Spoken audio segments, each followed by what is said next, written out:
Can you go there? Show me each of the book, and I will tell you which to give me.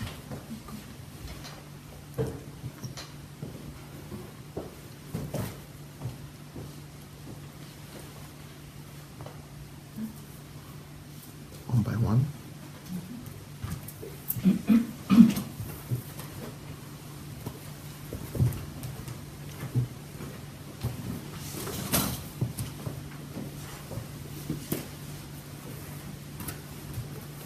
Hello everybody, welcome guys. Welcome guys. Welcome guys. Welcome. I'm going to have a very revolutionary topic today. Very revolutionary. That is scary. Very revolutionary is scary. So revolutionary is so scary. Please go call everybody you know today. Go invite everyone you know from everywhere. Go and do your best to find your friends and bring them on board. Even if they hate me, let them come on board. Because today's topic is going to blow everybody's mind. Today's topic is going to be hot, red hot. Let me tempt you by showing you the topic that we are going to be talking about.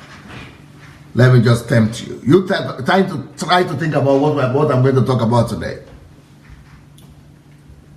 I'm looking forward to anybody who will guess. Can you guess? Maybe Psychopath. I'm looking forward to see who will guess what I'm going to talk about today.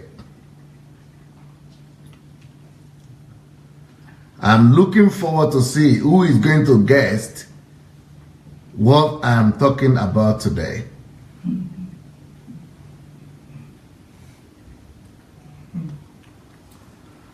You look at that topic and give me the interpretation of it. You look at that topic and give me the interpretation of that topic. Today is going to be red hot. Red hot. YouTube channel. They are asking for YouTube channel. Is it on already? You guys, you need to tell me if you got what I'm going to talk about today. Who of you knows what I'm going to talk about today? I want to know who will guess. Nobody has guessed yet. But I'm telling you, go invite as many people as you know. Tell them Pastor Sunday is intriguing us, saying something is coming, and everybody must be on board today. Everybody should go and call their relatives in Africa, in diaspora, and make them come. And I'm pulling your leg. Some people are guessing. Some people are guessing already. You are almost there, but I'm warning you people. Oh. It's like somebody got it, oh. Somebody seems to be getting it, oh. Ben Oko. Ben Oko seems to be very close, oh. But I'm showing you the topic now. I want to hear your ideas. What am I talking about today? I'm waiting.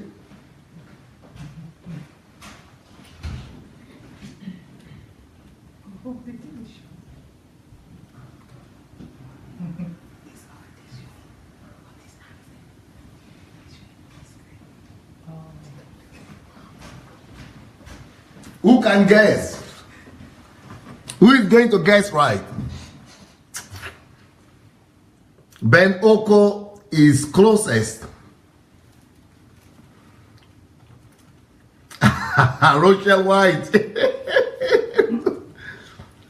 Adeleke. Those are the names of people who are guessing right. Oh. Abiodun Adebonojo. Jude Beko.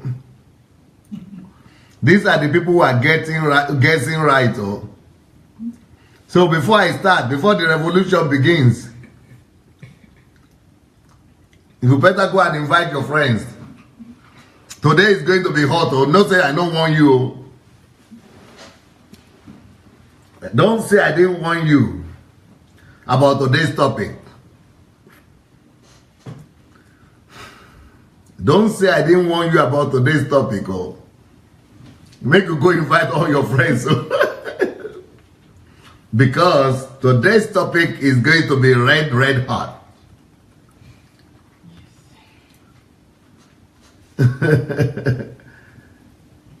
Today I'm talking about the world's biggest psychopath and his African counterparts. Jude Beko gets it, and he said DSA is going to be talking about his view on Donald Trump and his latest antics. You are absolutely right. I'm going to be talking about Donald Trump and his latest antics. And also, I'm going to be talking. He is the biggest psychopath, right? But then I'm not going to be just talking about Donald Trump. I'm going to be talking about his African counterparts. All other psychopaths in Africa. But in Africa, the psychopaths are not just the politicians. In Africa, the psychopaths are also the religious leaders. So today, go call your friends, go call your relatives, and let's talk about this topic. So the topic of today is the world's biggest psychopath and his African counterparts.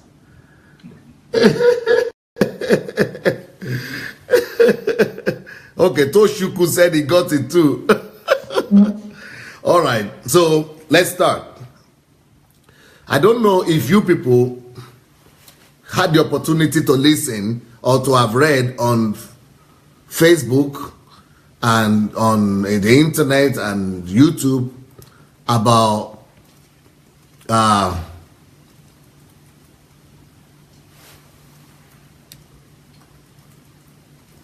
it's like you people are,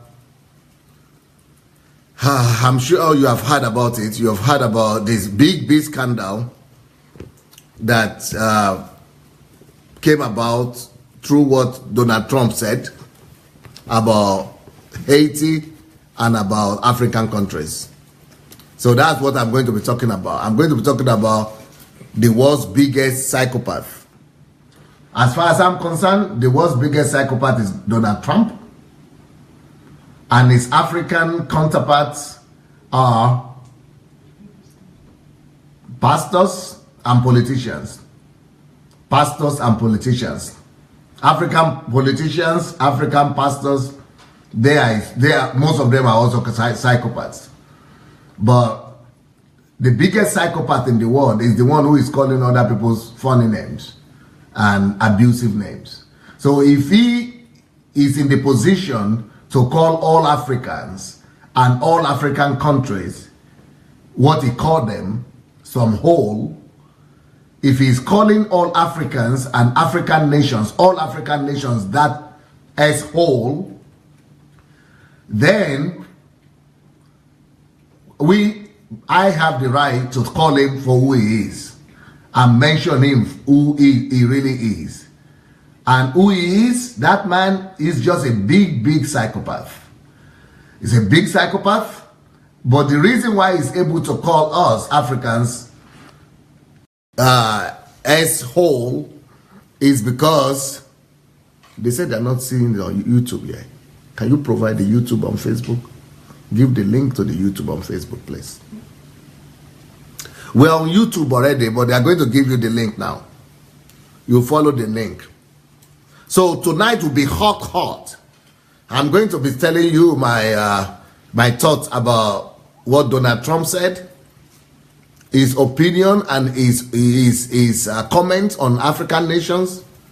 So if he has the gut to say African nations, all of them, they are as whole nations, all African countries, not just Nigeria, all of them. then we should have enough gut. I should have enough gut to be able to describe that kind of behavior, what that behavior is. That behavior only shows to me and only demonstrates to me that that man is a bigot, and not just a bigot, but a psychopath. And I've always said it, even before he was elected, I've always said it, that Donald Trump is a psychopath. I said that before even the election. But despite that, I still supported him to become the president of United States. You know why? You might think I'm conflicting against myself, or you might think what I'm saying is, is opposite. What do you call it when it's opposite of itself? Is it not controversial? What is it? Contradictory. What I'm saying, you might think it's contradictory. Get me wrong. I believe that God made Donald Trump American president. I believe it's God's choice. I believe God picked him. I believe God wants to use him. That's my belief. Some people might not agree with that. Some people might disagree with that. But that's my personal belief, because I know God. I am in relationship with God. I hear God. I love God. I hear him. And I know that this man was handpicked by God. This is God's choice for America right now. Right? But that doesn't mean that because it's God's choice, that he cannot do something wrong, that he is perfect. Because it's God's choice doesn't mean that he cannot be challenged, or he cannot make mistakes. He is wrong in some things, and we've got to call him out where he's wrong. For example, despite the fact that I believe that it's God's choice, even before he was elected, I know that he is wrong about his behavior towards women. He is a bigot and is a psychopath that is oppressive to women, that doesn't have any respect for women, and that put women down. And the way he talked about women is wrong. Even though God will use him to bless America, or to raise America up, or to restore America, but that shouldn't be at the price or at the expense of other nations, or at the expense of other minorities, or at the expense of the weak. The weak people women are weak. So the fact that you are a president, you've been selected by God, doesn't mean that you should use your authority to oppress women. You should rather use your authority to raise up women. Your authority, your position, or your God's choice shouldn't mean that you should, use your authority to pull down the weak, especially poor countries, African countries. That is not an excuse for you to put them down. So I personally believe that God has chosen Donald Trump to lead America to greatness, but that doesn't mean that he shouldn't work on himself. That doesn't mean that he shouldn't improve himself. And that doesn't mean that he should just use the interest of America and put it to hit everybody else in the head. So my position is that Donald Trump as a personality is chosen by God, but Donald Trump as a character, as a person, as an individual, needs to grow up. He needs to grow up in his character. Yes, in his calling, God has chosen him to lead America in his calling, but in his character, he needs to grow up, because those are two different things. So the fact that God has called you as a leader doesn't mean that you don't work on your character. And I think he needs to work on his character. That's what I think. So, and I think that's why I gave this topic, that Donald Trump is the world's biggest psychopath. And because all his behavior, everything he's doing, is just showing the characteristics of psychopath. Because psychopath doesn't care about other people's feelings. Psychopath doesn't care about other people's feelings. Psychopath is only interested in his own interests, in his own things, in the things that he wants to do. He doesn't care whatever his words or his actions, whatever it causes in the heart or to other people.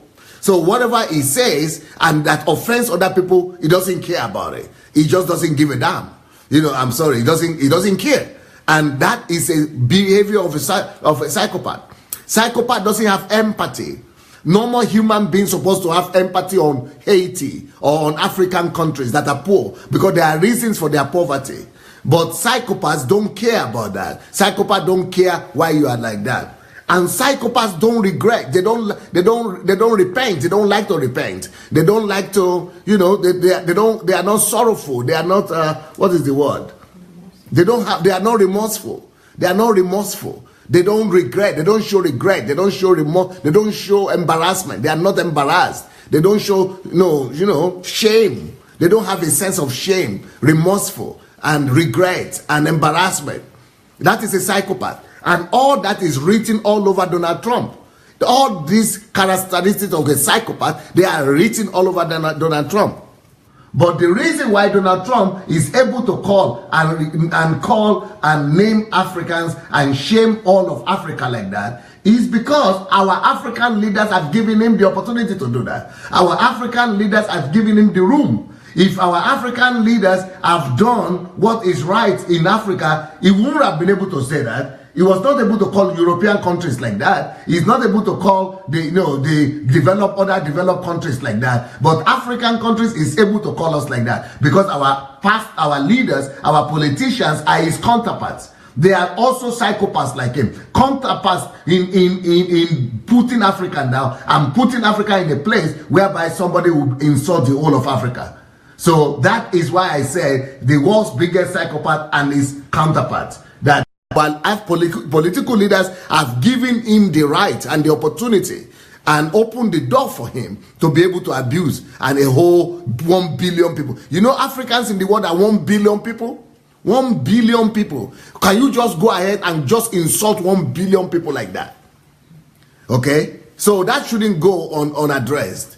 Number two, in Africa, in the case of Africa, it's not just our politicians that have given him the right to be able to insult us like that and bully us. But it is also the fact that, our leaders, our other leaders, like religious leaders, have also enabled him to be able to put us down like that. And that's why I say the world's biggest psychopath and his African counterparts. And his African counterparts, for me, they are not just politicians. It's not just politicians that are other psychopaths that are putting, that have given, that have spoiled Africa, that have destroyed Africa for Donald Trump to be able to insult us like this. It's not just the politicians. It's also our political leaders. It's our political leaders that have been talking about all these bishops. Can you imagine the bishops? They just the list of Forbes list of the richest pastors in the world just came out. You know who the richest pastor in the world is? He's a Nigerian. Nigerian pastors are the richest in the world. Why their countrymen are the poorest in the world? They are psychopaths who have driven their congregations to poverty just because they want to, they want to build their own empire. So how can you have the richest pastors in the world from Nigeria and then the people of the country are the poorest? I mean, it doesn't line up. So let's go ahead and see some of the videos here. I'm going to show you some videos today, and we are going to comment from that. Yes, please. The president had another preposterous day today. On Twitter this morning, he did something very, very Trumpy. He tweeted a new Quinnipiac poll. 66% of people feel the economy is excellent or good. That is the highest number ever recorded by this poll. True. Part of the poll he didn't mention is far more of the people polled believe President Obama is responsible for the strong economy, not him. 49 to 40%. And not only that, 63% of those polled said President Trump is not honest, and 56% give him an F or D grade for his first year in office. Same poll that he tweeted. It was, what a day it was today. They're all big days, but this one, President Trump today, he rejected a bipartisan deal for the Deferred Action for Childhood Arrivals program, DACA, which is the program that protects young immigrants who are brought to the United States as children, people like Melania, who wound up here.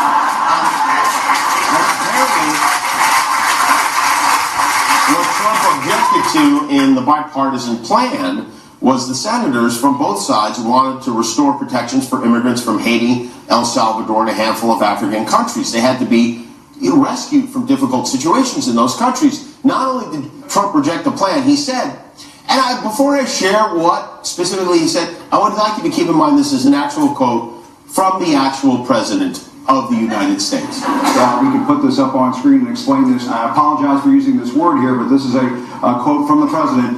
Why are we having all these people from countries come here Trump said, this is in the Washington Post, according to these people who are in the meeting, referring to African countries and Haiti, he then suggested that the United States go about bringing in people from other countries like Norway, whose prime minister he met with yesterday.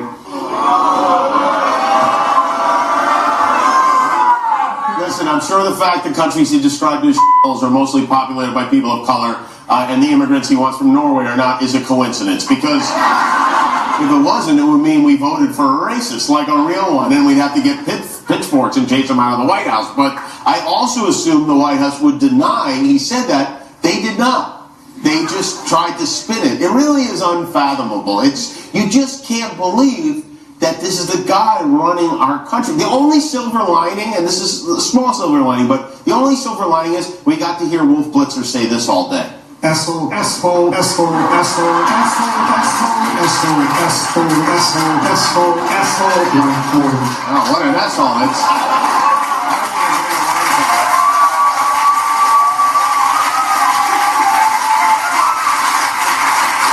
So anyway, thanks, Vlad Putin. You really got us good. I am Jimmy Kimmel. Click below to subscribe to our YouTube channel, or if you want to be that way about it, don't. Okay. I'm going to send you another one where he's kind of denied it.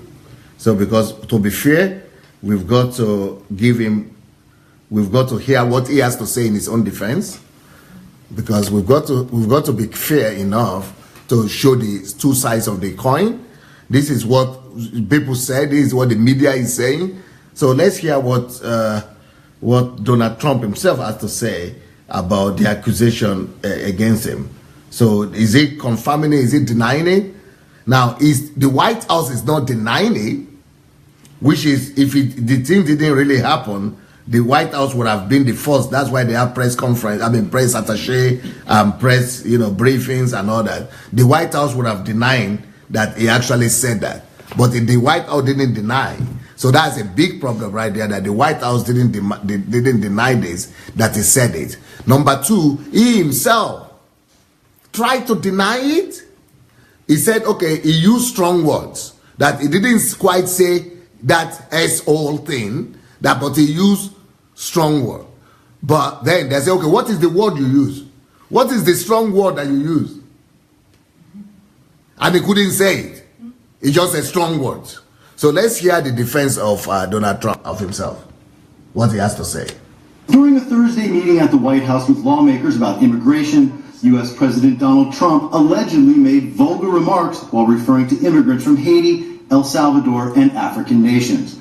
Trump now denies saying the crude word, but admits he used, quote, tough language. On Twitter, he wrote, "Never said anything derogatory about Haitians other than Haiti is, obviously, a very poor and troubled country. Never said take them out, made up by Dems. I have a wonderful relationship with Haitians, probably should record future meetings, unfortunately, no trust." Democratic Senator Dick Durbin was in the room and says Trump did use the vulgar term. I think back presidents throughout history, and I cannot imagine a moment where a president sunk to that depth. That's what breaks my heart. Strong condemnation of the remarks is pouring in from around the world. I'm sorry, but there's no other word one can use but racist. You cannot dismiss entire countries and continents whose entire populations, who are not white, are therefore not welcome. The Haitian government has summoned the U.S. ambassador to explain the comments and requested an apology. South Africa's ruling party has called the language, quote, extremely offensive, and a spokeswoman for the African Union says, given the historical reality of how many Africans arrived in the United States as slaves, this statement flies in the face of all accepted behavior and practice. And it's not just government officials reacting. People in the countries Trump cited are expressing outrage. We call for him to immediately apologize and retract his racist statement about this continent. Amid the controversy, the White House is trying to strike a deal on immigration that would allow people who came to the United States illegally as children, the so-called dreamers, to remain in the U.S. But the president wants concessions from the Democrats, including funding for a border wall and decreased immigration from some of the countries the president was referring to when he used that vulgar term. This controversy is not likely to make those negotiations any easier. Jim Spellman, CGTN, Washington. Now, let me tell you what the whole situation is about, okay? Let me just try to explain to you. Okay, let me say this. I need somebody to help me illustrate this. Two of you come, please. I need people to help me illustrate this. Yeah. Okay, just go to the back here. Good. No, yeah, stand like that so that two of you will be seen. Yes. Okay, we have two people here. Two wonderful ladies. Two beautiful ladies. Two beautiful human beings. But two people created in the image of God. Okay,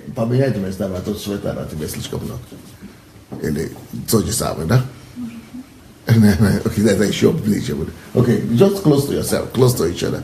No, I think before, the way you were standing before is better. Yeah. So, you have two people here.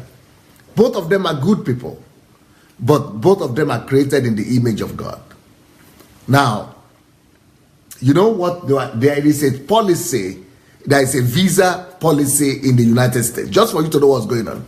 It's a visa policy. I think it was enacted in the 50s or so, or the 40s, I think so, 50s. And they call it Dreamers Visa. Dreamers. So it is an opportunity to give everybody who is dreaming of a better life, to give them an opportunity to come to the US, migrate to the US and settle. Because why did they take that law? It's a law. It's a US law. Now, why was that law enacted? Why is that law there in the first place? Because everybody that is in the US now, apart from the Indians, that is how they got there. They all came to the US as dreamers. You know, if you talk about America now, they are now talking as if America is a country of white people. But all these white people, they ran away from Europe. People in Central America, people on the Western Hemisphere, they are not white. They are not white. They are like Indians. They are like brown or black, but they are not white. So how did we have white, so much white in North America, or in America in general? It's because they ran there. They were running away from you, just like Nigerians are running away now, and Africans are running away from African continent now for a better life. That is the way, the same way white Europeans were running away from Europe. 200 years ago, white Europeans were running away, just like you see all those Nigerians dying in Italy, the refugees, or what do you call them, Libya, whatever you call it, the Libya immigration situation, and the Mediterranean, sea death. People die in the Mediterranean Sea, people die in Libya, people arriving the shore of Italy, and all those, Malta and all that. And that is the way Europeans were arriving before. The same thing Europeans were doing. So it is not that we are the ones. So for the Africans, you know what some Africans are doing? Some Africans are supporting the words of Donald Trump. They are saying, yes, we are a asshole. He is justified. He is right because of our challenges that we are having right now.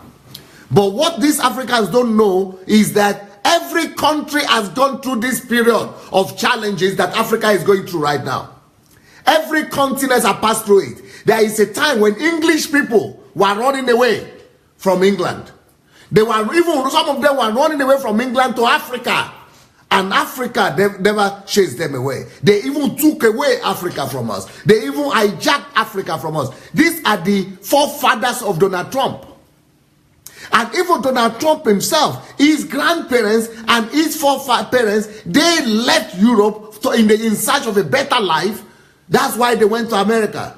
His descendants are not Americans. But they ran from Europe to America to find a better life. But America is not their own descendants. America belongs to the Indians.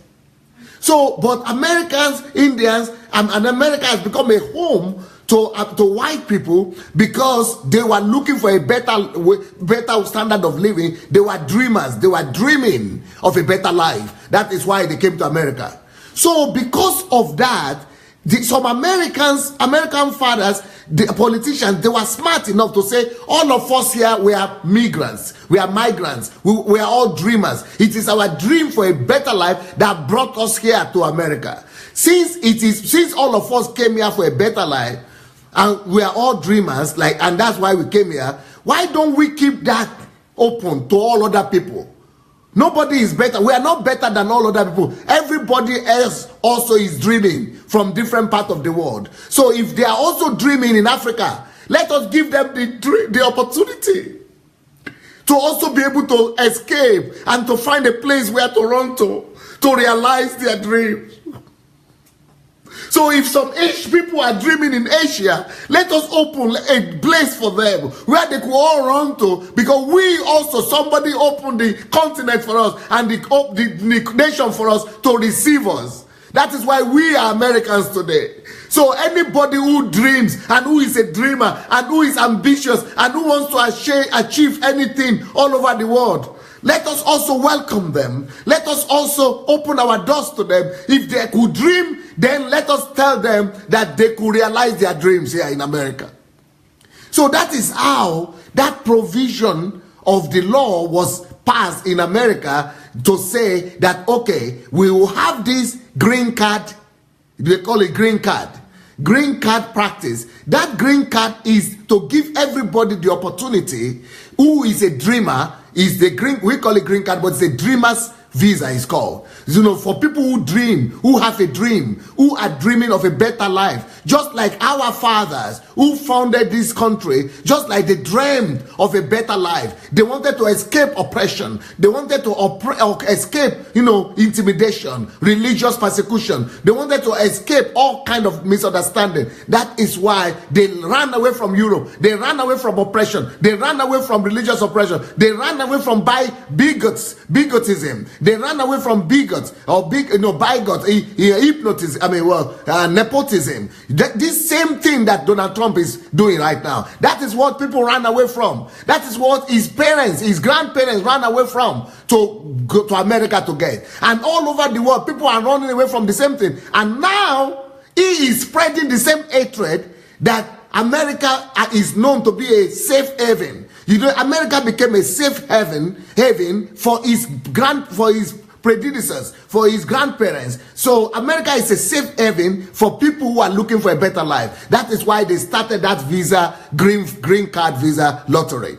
So that anybody but green card is something, it's for anybody who is dreaming. But then they have other segments of it, like if you are persecuted, like if you are having religious persecution, they have different forms of it. Or if you are highly qualified, or if you are, so they have different positions that will just make you to have an opportunity to dream and to realize your dream in the United States. Now, now let me now tell you what is happening. Why this phrase, why this statements came from. So when Donald Trump now became the president, he said he's going to review that law of anybody being able to come from any part of the world. He said, I will review it. But nobody knows why he wants to review it. But people are thinking he wants to review it. He is saying he wants to review it to make America safer, so that the best people will come, so that all the worst people will not come. But what he is saying in the meeting, because they needed votes. He has the majority of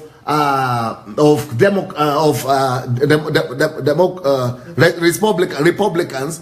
He has the majority Republicans on his side, but they are not to talk. They are not enough to change the law. So he wanted to convince the Democrats to support this bill, this change, so that the law will change. So those Democrats are now saying, what are the criteria you want to change? You know what Donald Trump said? Donald Trump now is convincing the Democrats and all of them, and said the policy he wants to change there is that, other people, they put the policy there that if you are a woman, and as a woman you are oppressed in your country, you could run away. And if you are a victim of domestic violence, you could be given a visa. If you are intelligent, you could be given a visa. If you win the green card, you could be given a visa. Every country has a quota. So, but now what Donald Trump is saying is that we are going to shift, we are going to change the law, so that the people who will be having this, who will be able to win the lottery, the green card lottery, and all other opportunity for US immigration visa will be people who are coming from white countries. So, and you know the argument this guy had?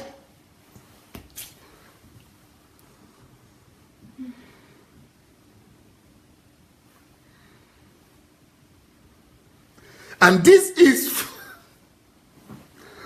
is for me what is even worse than the asshole word that he used. And I'm going to tell you the argument that he was presenting, why they should block out green card and all those, dreamers visa, why they should stop it for African countries and Haiti and other South American countries. Why should they stop it? It's because he said, especially African countries and Haiti, they are a asshole. Yes, yeah, I'm sorry, I'm going to have to pronounce it. The word is a shit hole people and continent. They don't produce, but what that is even not the most important. That word is not the most abusing one for me. It's not the most insulting one for me. What is most insulting? Let me now explain it. He said there is this old country, but the reason why he said we have to close and reduce visa for them is because we have to reduce or remove the opportunity for them, because we have to he's a businessman. We have to only use business approach. And what is the business approach? We have to welcome into the country only people who can benefit us. Only people who can benefit the United States of America. And he said, people who can benefit us are people from white European countries like Norway, Germany, Sweden, white majority countries, because they have the intellectual capital, intellectual capacity to be a blessing to America, to contribute. They have something to contribute to America. But those asshole countries, they only know how to receive. They cannot contribute. So this is what has insulted me the most, which is saying that people from African country and from African continent, they don't have intellectual capacity. That continent has not produced, cannot produce anybody that is good enough to contribute, or that will be better than American people, or that what American has produced, or what European has produced. There's nobody we need from there. We don't need people from there, because there are no people from there who could give us anything. They can only receive from us and suck from us. They are only sucking our wealth away. They cannot contribute to us. They don't have anything to give to us. They don't produce those kind of people. Africa doesn't produce those kind of people that can give to us. They don't have people like that, of that caliber, that could be encouraged to come here, because there's nothing to give. They don't have anything to give. They can only take.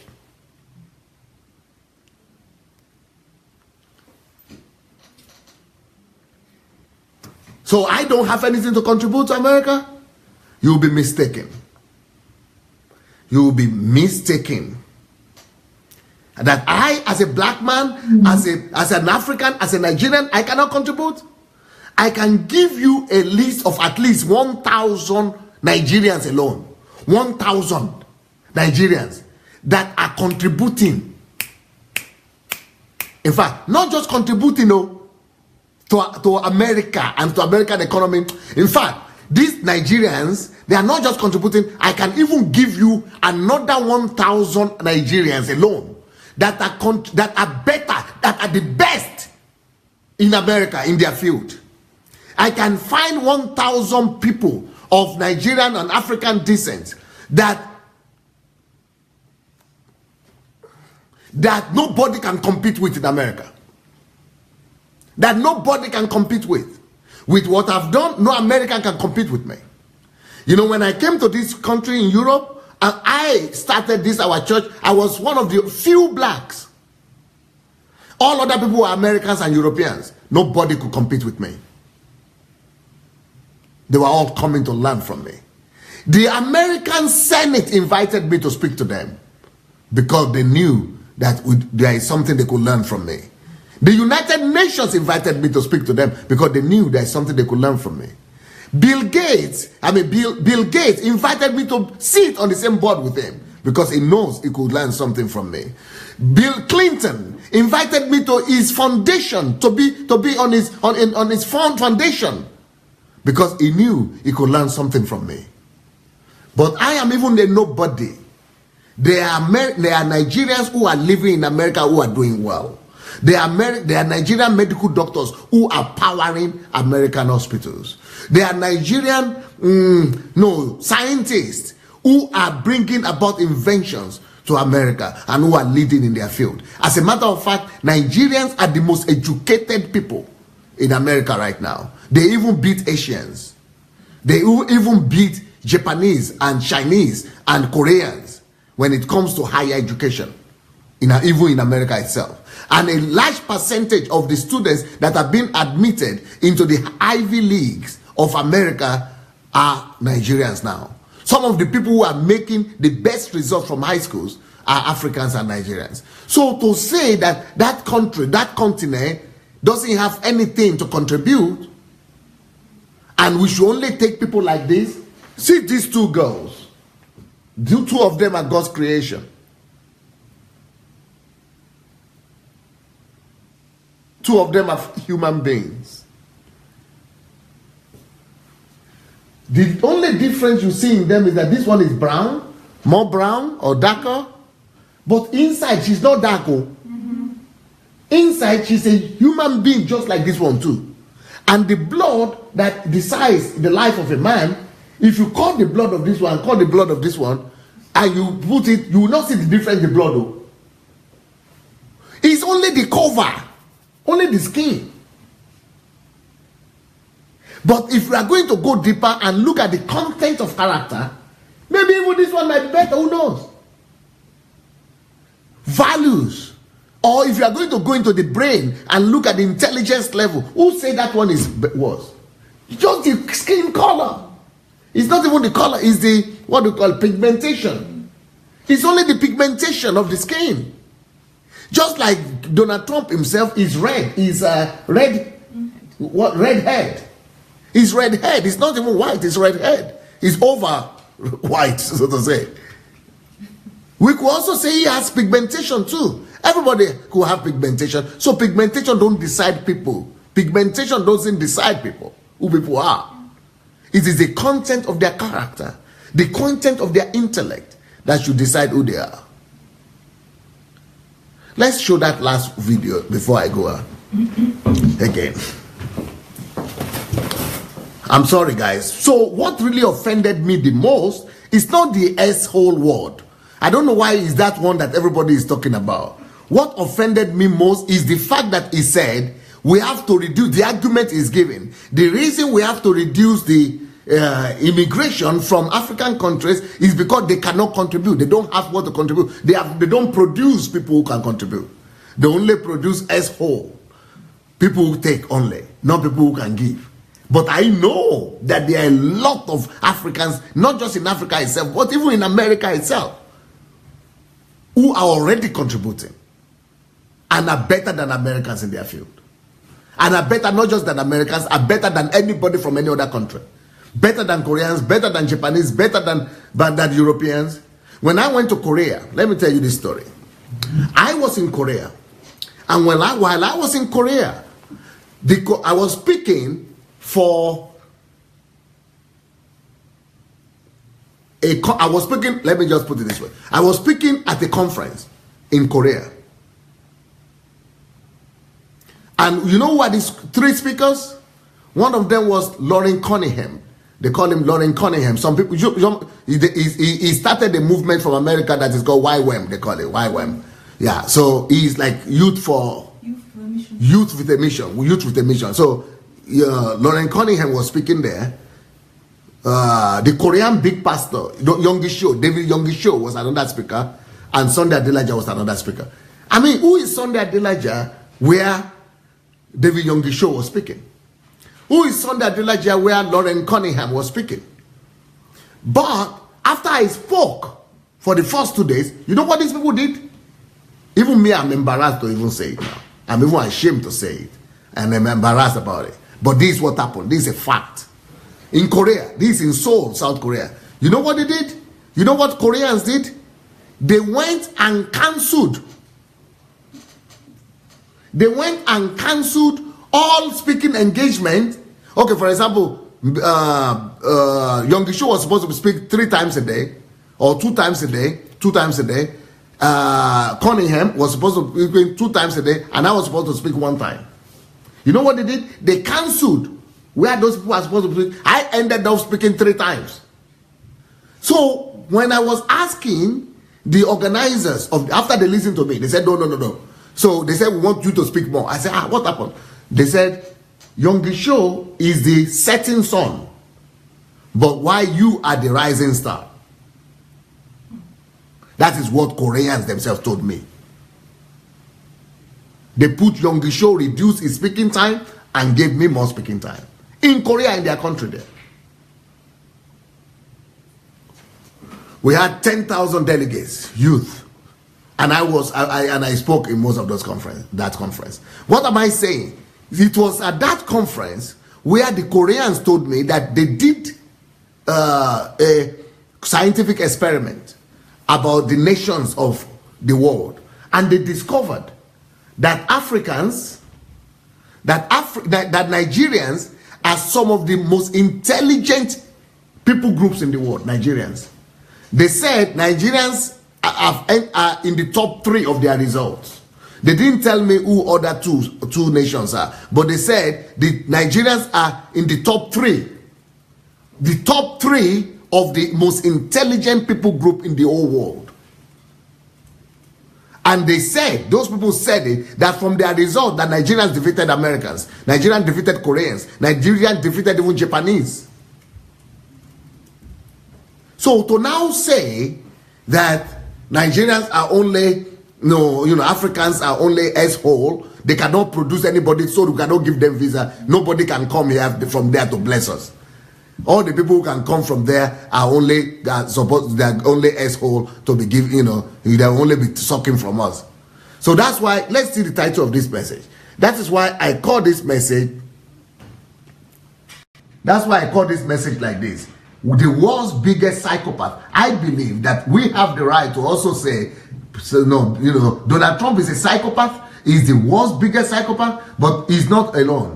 It is because of his own African counterparts, our politicians, and our pastors, our big pastors, and our big politicians who are also like him, psychopaths, that have run down our country, that have preached the wrong gospel, that have, deprived our people, stole from our people, put our people down, spoil our economy, destroy our nation. That is why they have put us in such a place of shame that Donald Trump could now come and show his psychopathic behavior by calling us this name. Show me that video, please. Yes, here we go. During a Thursday meeting at the White House with lawmakers about immigration, U.S. President Donald Trump allegedly made vulgar remarks while referring to immigrants from Haiti, El Salvador, and African nations. Trump now denies saying the crude word, but admits he used, quote, tough language. On Twitter, he wrote, "Never said anything derogatory about Haitians other than Haiti is, obviously, a very poor and troubled country. Never said take them out, made up by Dems.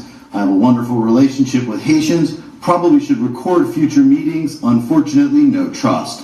Democratic Senator Dick Durbin was in the room and says Trump did use is the vulgar term. Stop. I think this is a senator, U.S. senator, an old man, a Democrat, who said he had it himself with his own koro ear. That he said it over and over again. Let's go ahead. Think back presidents throughout history, and I cannot imagine a moment where a president sunk to that depth. That's what breaks my heart. Strong condemnation of the remarks is pouring in from around the world. I'm sorry, but there's no other word one can use but racist. You cannot dismiss entire countries and continents whose entire populations who are not white are therefore not welcome. the Haitian government has summoned the U.S. ambassador to explain the comments and requested an apology. South Africa's ruling party has called the language, quote, extremely offensive, and a spokeswoman for the African Union says, given the historical reality of how many Africans arrived in the United States as slaves, this statement flies in the face of all accepted behavior and practice. And it's not just government officials reacting. People in the countries Trump cited are expressing outrage. We call for him to immediately apologize and retract his racist statement about this continent. Amid the controversy, the White House is trying to strike a deal on immigration that would allow people who came to the United States illegally as children, the so-called dreamers, to remain in the U.S., but the president wants concessions from the Democrats, including funding for a border wall and decreased immigration from some of the countries the president was referring to when he used that vulgar term. This controversy is not likely to make those negotiations any easier. Jim Spellman, CGTN, Washington. So that's what we have. That's what we have. We've been having some reactions. I would say we'll be having some reactions from all over the world. I also want to show you one of the reactions of a lady, how some white Americans, Trump supporters, how they have responded to this, how they are responding. Let's see what Trump supporters are saying. White American. Let's see what they are saying. Not all of them, but his supporters. Alright peeps, I'm listening to the news and I have to laugh. President Trump tweeted, why are all these people coming here from their shit countries? I freaking love it. I love this man. Oh my god, and you're gonna tell me how many, we've all said it, we've all thought it, we all, you say it among your family, your friends, and he just freaking comes right out and says it. I love this man. He is freaking awesome. He is great. And he No, let it go. Let it finish. Why are they all coming here? They're not assimilating into our country. Why are they coming here? Stay in your little shithole countries. Stay there. We don't want you here. What are you bringing to this country? Nothing. Absolutely nothing you're bringing to this country. I love it. I just have to laugh. I'm sorry, guys. He is the freaking bomb. He is the best. Love this man. Look, he's saying what we all think, what we all say, and so on and so forth. It's just awesome. It's so refreshing to have a president like this. Just say what you gotta say. What do you gotta lose? Just say what you gotta say. Because let me tell you, more than half of this country is all thinking the exact same thing. Stay where you are. Why? Why come here? You don't assimilate to this country. You're not bringing anything. You're not. It's just. I love him. I freaking love him. All the Democrats are up and all. Everybody's going crazy. He said that. Oh, well, that kind of sucks. Truth hurts, doesn't it? Alright, peeps. That's all I got. Because I love it. I just freaking love it. Peace out, peeps. And talk to you guys soon. Bye. So this is what one person, a woman who supports Donald Trump, is saying, that this is, if you didn't hear what she said, this is what all of us are saying. In our bathrooms, in our toilets, in our restaurants, in our parlors, in our sitting room, in our dinner table, we all say it. That why are these people coming to our country? But what is forgotten is that our descendants, our grandparents were also immigrants in America. They were also running away. They actually ran away from their nations, from their native countries, from Europe to America. They were not, you were born in America, but your grandparents, they didn't own America. They ran away for freedom, just like these Africans, like I said in the beginning. You see, life and the earth in general, history repeats itself in different forms. And because history repeats itself, you will discover that there were nations, that there was a time that black people used to rule the world. And now it is the white people ruling the world, but there was a time that white people were poor. In fact, there was a time that people were traveling from England to Africa to get better food, because there was hunger in England, there was hunger in Ireland, there was hunger in Scotland, there was hunger in Germany, there was poverty in Europe.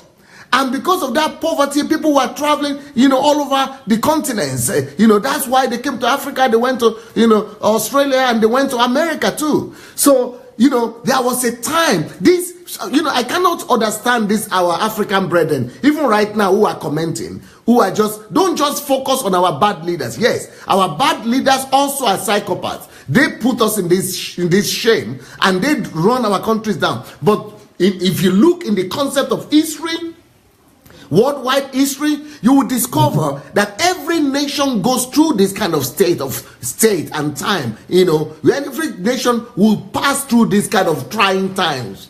Even Americans, they were running away, during their civil war. They were, running away anywhere they could get. They were dying, even not just civil wars, even the Great Depression. Americans were running away everywhere. Why? Because there are seasons when nations go through traumatic poverty, or abject poverty, or times of instability that makes its people to want to run away from that country.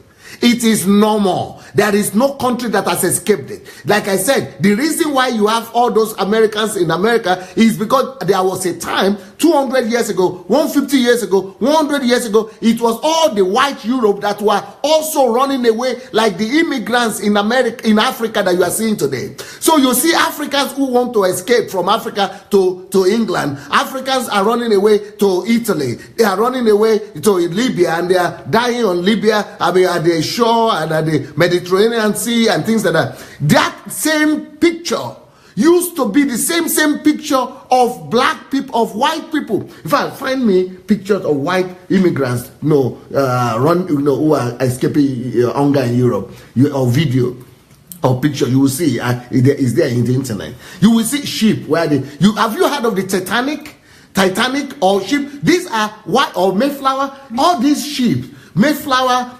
Titanic, these are people who are trying to escape from Europe. And many of them were immigrants. Many of them were so poor they couldn't even buy tickets. Just the same way our people are dying in Libya now and on the Mediterranean Sea, that is the same way they were also dying. So there is, it's a cycle in human development. It's a cycle, and it's a cycle in human development, that there is a time that every nation is tried. Germans, there was a time that Germans were running everywhere. There was a time that French were running everywhere because of poverty and need. So there is, I know that our leaders have failed us. Yes. I know that our leaders are the reason for this. Yes. But you see, it's a season. They have also passed through the same thing. Every nation has passed through that. And because it is, especially Italians, do you know, the Italians and Irish people, that's why there are so many in America, because poverty was chasing them away. Portuguese, all of them, they were all being chased away. Swedish people were running away. Why do we have Minnesota full of Scandinavians, Swedish, Norwegian? Because of poverty, they were running away. Less than 100 years ago, all of them were running away, dying of hunger. They were doing the same thing like Nigerians are doing right now. They are doing the same thing Africans are doing. So you cannot say because of that you can stigmatize them. You cannot stigmatize people, a whole race, just because their time has come to also struggle for survival. It's just a season in history. It's a time in history, and it's not going to be like that forever. And that is what the people in America who came up with the Dreamers visa and Dreamers immigration opportunity for foreigners to keep on coming to America forever. This is because they remember that their fathers also had a dream. They were running for survival. They were running from oppression. They were running from hunger. They were running from poverty. That is why they ran away from their nations. And that is why America is the way it is today, a nation that entertains and welcomes people who have dreams, people who want to work hard. Why should you say it is only you and your people who should have that opportunity and other people shouldn't have that opportunity? It's not fair. That opportunity should still be available for other people. Only in the case of these first Americans that came from Europe, the only difference is that you didn't even need visa. You didn't need visa. You just jump in the plane in the ship and came. But in the case of Africans, we still need visa to come, and other people still need visa. They needed to struggle. Of course, maybe maybe Mexicans don't use visa, but many of them use visa to come. But so we at least there is a regulation there now. But this thing should still be made available. Did you watch it? Did you see it? You see the crowd trying to, let's see. Let me try to show you a film here. You remove the volume? Okay. Remove it. Let's see. Let's see this Mayflower. I think this is a film about Mayflower, about how people, because of crisis in Europe, and because of persecution, and because of poverty, also were trying to escape from Europe, and trying to, this is how people also were trying to escape. This was like the same thing that Africans were doing. This is like, what Africans are doing today. This is the same thing that these pilgrims or immigrants were also doing, trying to escape from poverty and from persecution and from, but you can see, and you might be able to see pictures, not on YouTube, but just Google pictures of people dying. A crowd of people who are. So these are how people also, try to escape from Europe. They were also immigrants. They had a dream. That is why they had this dream of, this is not what I was looking for. I was looking for where it's overcrowded, where it's desperate situation, just like Africans are looking desperate. This one is already nice. They are painting it nice, and it's a nice ship and nice people dressed probably as if they are okay. No. I want you to show the real situation. There is real life photographs. Okay, look at the way they were looking. These are real life. You have to be showing them one by one. Make it big. Yeah. So that will be showing, maybe from the top. That it will be easier for you to stroll. Is it? Yeah. Oh, no. Where is the one you showed? The one you began with? No, that one. Okay, look at the way they were looking. This is the way Americans were looking too when they were coming to America. This is the way they were arriving. Can you see them very rich? This is their grandparents, like Donald Trump. Can you make it bigger? No, yeah. This is how they were looking. Poverty-stricken, hunger-stricken. So it is not Africans that are the first one to be hungry. It is not Africans that are the first one to be poor. These are white people. And this is the way they were lining up to escape as immigrants to America. They were also poor. They were also immigrants. Go ahead, show other ones. Look at the crowd. Look at the crowd of people trying to escape, get into the ship. Not only standing place, no sitting place. These are like the Nigerian. This is worse than the Libyan situation in Nigeria. Look at the crowd. They are dying upon each other. This is how they traveled. Keep on showing. Concentrate on this. You see the way they were struggling. They were struggling to get on the plane. On the ship. This is how they traveled. You see? These were Europeans and Asians trying to get to America. This is how they were traveling. This is how they were traveling. They were in need. They were in poverty. So you see the way. These are not Nigerians. These are not Africans. These were Europeans. This is how they came to America. This is how they were looking. That is wait. Where was it? Yeah. Maybe that is Donald Trump there. He sit with his grandmother. You see, people forget history. People forget history. This is how they came. You see, all that sheep, this is how they came. They were also desperate. This is how they were. They were also desperate. They were also in need. They were also in poverty. So we couldn't say, you see, this is what I was looking for. You see this? See this thing that's happening? This is real life situation. This is how Europeans were trying to escape from Europe. See the crowd. This is they trying to see people in the river.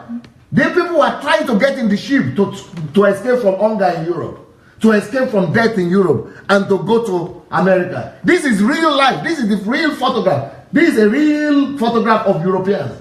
These are not Africans. So even Africa has not gotten to this extent. Nigerians has not gotten to this extent. At least we still take plane. See, these are Europeans trying to get to America like this. This is the way they came. So to now say poverty is only, belong to only black people, and only black people cannot contribute, only black people cannot add anything to American, to America, that is fallacy. That is ignorance. That is lack of education. And the reason he called them S-hole is because he said, we don't want people from those S-hole countries. We only want, let us increase the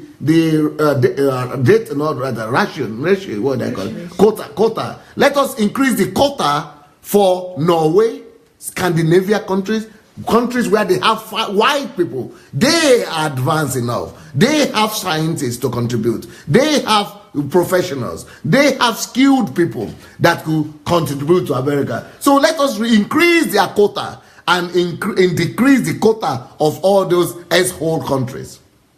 That is what made me annoyed more, not the S-hole. What the fact that his argument is African countries don't have people to contribute, who can contribute to America, who can add to America. They don't have anybody who can bring value. Nobody, that continent doesn't produce people who can add value to us. You mean it? You mean it, Donald Trump? With all the thousands of Africans and Nigerians that are working, that are adding value to America every day. With me sitting here, my books are sold in America as bestsellers. Americans are begging me to come to America every day. And I'm going to go there by the grace of God. I'm going to, my place is Africa, okay? But I'm going to go to Africa to make Africa great. But I'll come to America, and I've been into your country, into your Congress to teach people. I've been into your Senate to teach your leaders. And you say Africa cannot produce people to contribute to us? Nothing you can. Okay. That's why everybody must read this book, please. This book I've written here. That's why I wrote this book. That's why if you don't read this book, I don't know what to say. If you as a black person don't read this book, there is nothing you can tell people like Donald Trump. If you don't read this book, how Africans brought civilization to Europe, if you don't read this book, if you don't get to read this book, then this kind of people will be insulting you anyhow. This kind of people will be putting you down. They will be, playing on your intelligence as if Africans have never done anything in history. But I challenge every African person to read this book. How Africans brought civilization to Europe. And we are bringing it again. Because this history goes in circles. It is this time now. It's time for Europe and America and Western people. But time for Africa is coming back again. Because the last shall be first. The first shall be last. We have been there before. And we are going to do it again. This is how Africans have brought civilization to Europe. This book, every black man must read it. So that at least you know how to answer this kind of people.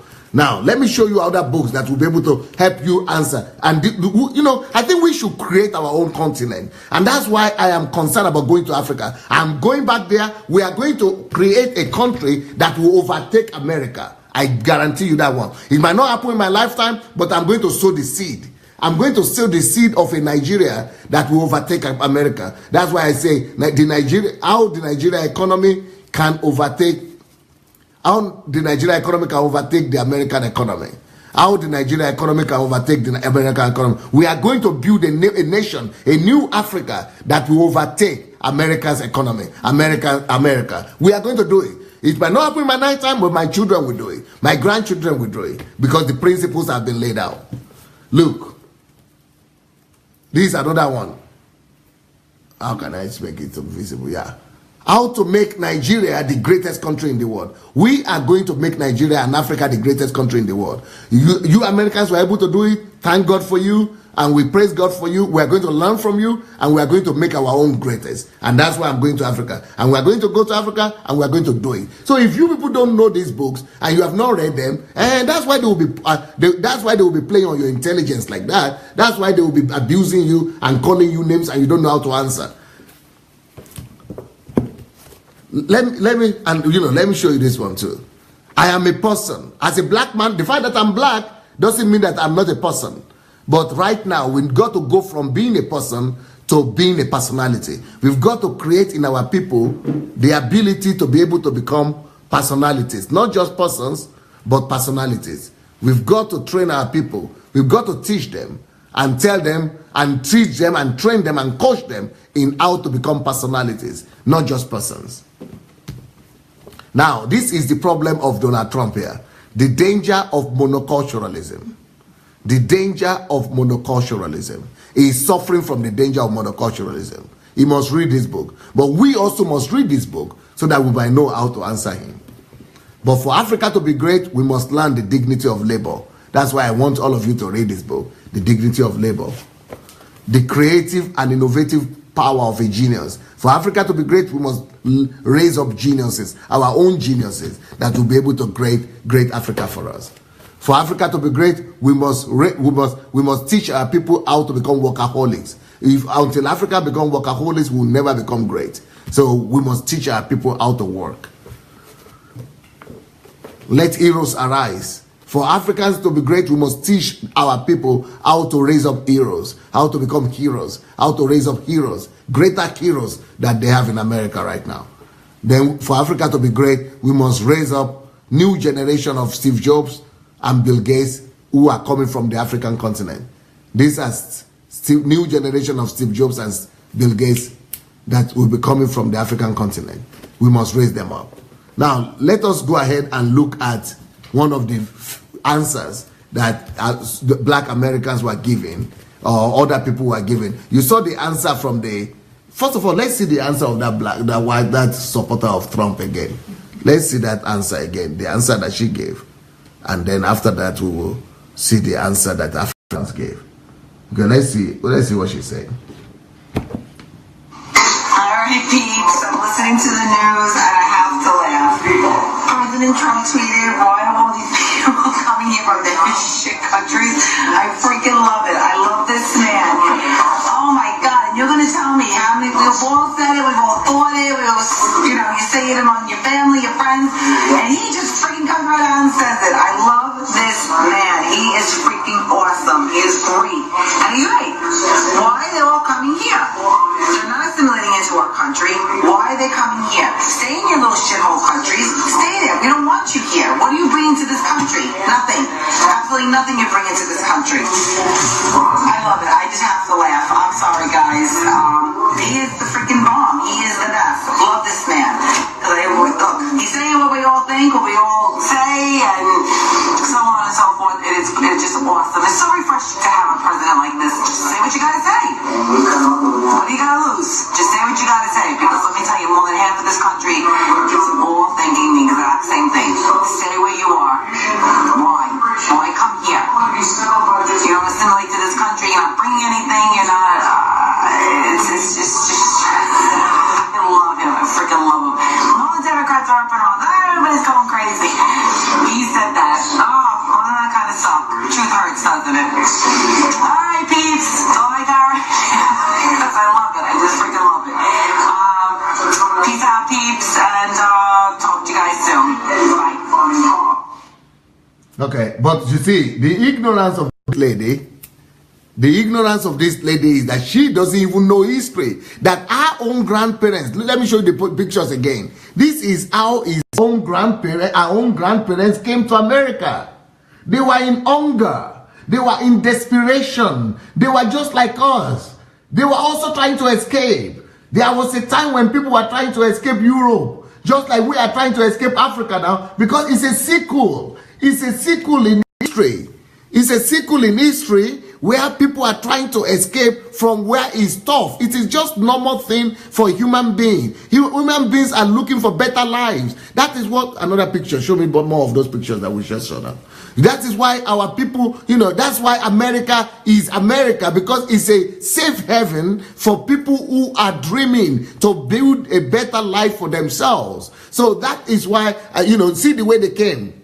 See the way they came. The grandparents of Donald Trump and other people, look at the way they were when they came to America. This is the way they were looking. Wretched, poor, wait now, bring it back.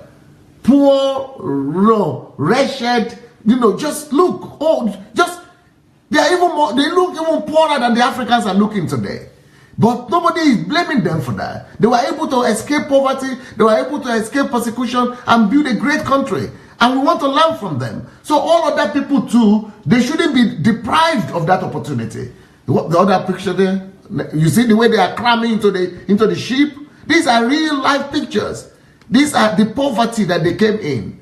This is how they were also escaping. Italians were doing like this. English people were trying to escape like this. You know, this is the way, this like India. This is not India. And this is not Lagos. This is not Kaduna. These are Europeans. There was a time when they too were poor. There was a time when they too were struggling. It's a sequel. It's a sequel in history. You see, there was a time when they were also dying of hunger, when they were dying of need, of starvation. This is how they came to America, in need, in, you know, desperate need. These are the Americans. This is the way they were looking. So to now say that, you know, it is only Africans that are, you know, wretched and poor and helpless. No. You know, America should be a place where you always be, that gave your grandfathers opportunities. So why should America give your own grandfathers opportunities and they shouldn't give other people's grandparents? Let's look at what an American lady said about this. Dallas megachurch pastor and Trump religious advisor Robert Jeffries is defending the president's controversial comments that he made yesterday. In a statement to the Brody File, Jeffries said, apart from the vocabulary attributed to him, President Trump is right on target in his sentiment. You may have heard about the comments lawmakers say the president made. It includes a vulgar slur when he was referring to immigrants from countries like Haiti and African nations. I'm going to be honest with you here. I've been struggling with what the president said yesterday. My parents were born in Haiti. They immigrated to this country as children. They had nothing when they came here. Think about the amount of grit and courage it takes to leave your home, to cross ocean waters, to start over in a brand new country, a country where you don't speak the language, you have no money, you are starting over from scratch. My parents did this. They busted their butts. And when you look at what they've managed to accomplish, there is no denying they are rock stars. So how do you criticize people who are simply trying to come to this country to live a better life? The President of the United States, a man who represents a nation of immigrants, said that. I get I'm a journalist and I'm in the business of sharing personal opinions. I'm supposed to be unbiased. I'm supposed to report the facts. The fact is, what the president said yesterday is wrong. It is so wrong that I can't even repeat it on air. He's the president. He's my president. He's still my president, and that's how he talks about me. Not just me, but an entire continent's worth of people. I sat up until 3 a.m. trying to figure out how to address this headline on my Facebook page today. I was trying to be diplomatic. The president is not playing by these same rules. How can you be so crass? How can you be so vulgar? And the thing is, he has done this before. Enough is enough. If any head of any corporation said what the president said yesterday, that person would be fired. Why should we accept any different from the President of the United States of America? A country, by the way, that's played a hand in the poverty Haiti and other nations face today. We have a right and a responsibility to hold the president to a higher standard, and his rhetoric yesterday, it falls far from it. If my job is to report the truth is what the president said was hurtful. It was mean. And to be blunt, given everything he said, it was racist. If you're willing to let this language fly, you are part of the problem. Elected officials, that includes you. Putting America first should not mean bashing people of other nations, simply trying to achieve the American dream. A little respect goes a long way. Mr. President, you need to try harder. Beautiful girl. Beautiful girl. Show me the topic of today again. Let me show you the topic of today so that you will know what I'm calling the topic of today. The topic of today is the world's biggest psychopath. I think if Donald Trump could call all African country a whole country, then we have the right to call him also the world's biggest psychopath, because that's the psychopathic behavior. But unfortunately, he's not the only psychopath around.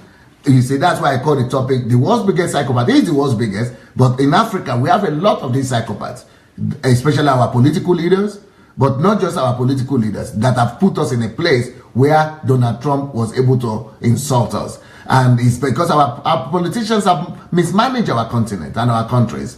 And not just our politicians, but even our religious leaders who are boasting that they are the richest pastors, the jet pastors, but there are people who are living in abject poverty. They are also counterparts of Donald Trump. They are also, bigots. They are also, psychopaths like him. But for us what we need to do, I challenge you to go and look for this book. I challenge you to go look for this book and go and read it. You must find this book and read it so that you will be proud of your ancestors, so that you will be proud of where you are coming from. Number 2, I challenge you to read my books on how to build great nations. Discovering the Purpose and Calling of Nations is one of my books. This will help us to build a greater Africa.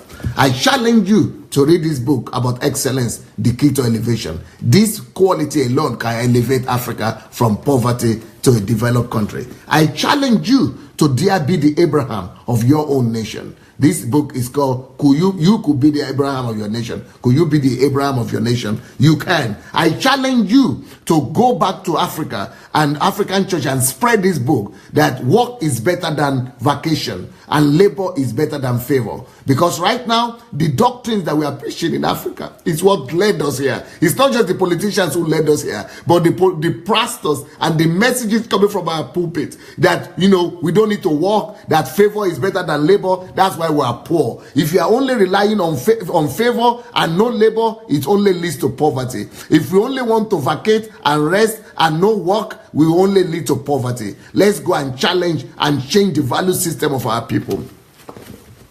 I challenge you to teach African people this principle, how to win in life. These are the principles are here. Let's spread this word. Please, anybody who wants to spread these messages and distribute my books, you are going to get 50% profit from every book. Please write to us. If you want to distribute, write to dssbooks@gmail.com. dssbooks@gmail.com. You'll be able to make money for yourself, but you'll be able to spread information to our people and set our people free. Let us get our people this book to read. That Nigeria economy, this is how the Nigeria economy can overtake the American economy. Let us make it a possibility, but it will never be if we don't read the book. We've got to read the book before we can make it happen. This is another book here.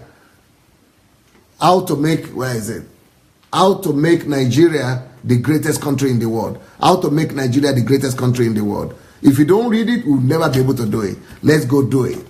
And only God can save Nigeria. This is a myth. Let's go and tell our people the truth, that God has done his best. We need to do our best now. It's no more God's turn. It's our turn. God has done his best. He has given Africa everything. So not only God can save Africa.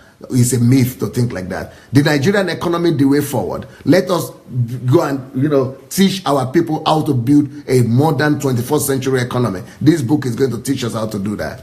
And the Nigeria and the leadership question. This book will resolve all our leadership issues as well. So if you are interested in building a new Africa, please get a hold of these books and do your best to spread them to Nigeria. If you don't want to read, make you no read, but go and spread it to young people. Let them go and read. We need them to come to understanding of what it takes to build a new Africa. We want to build a new continent, and I'm determined that Africa will change in my own generation. I don't know what you are thinking, but I am doing my best. That's why I'm writing all these books. But these books are not enough. People must read them, and then we must form a team and go back and build a continent and a country that is good enough to compete, not just with America, but to be the best in the world.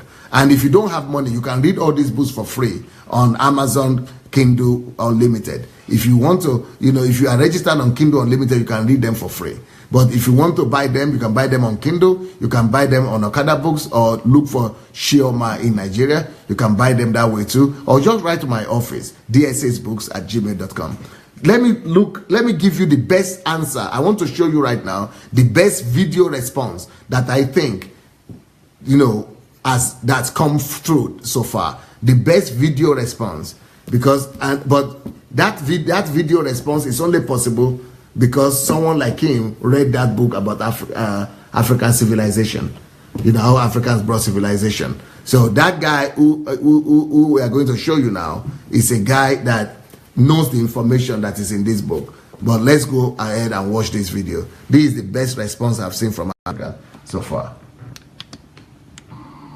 So it's 2018 and you as Africans are celebrating insults and derogatory terms that your enemy gives you. You find it so amazing that you make theses and videos about calling yourselves the names that your enemy call you. So I saw a video the other day, 2 million views.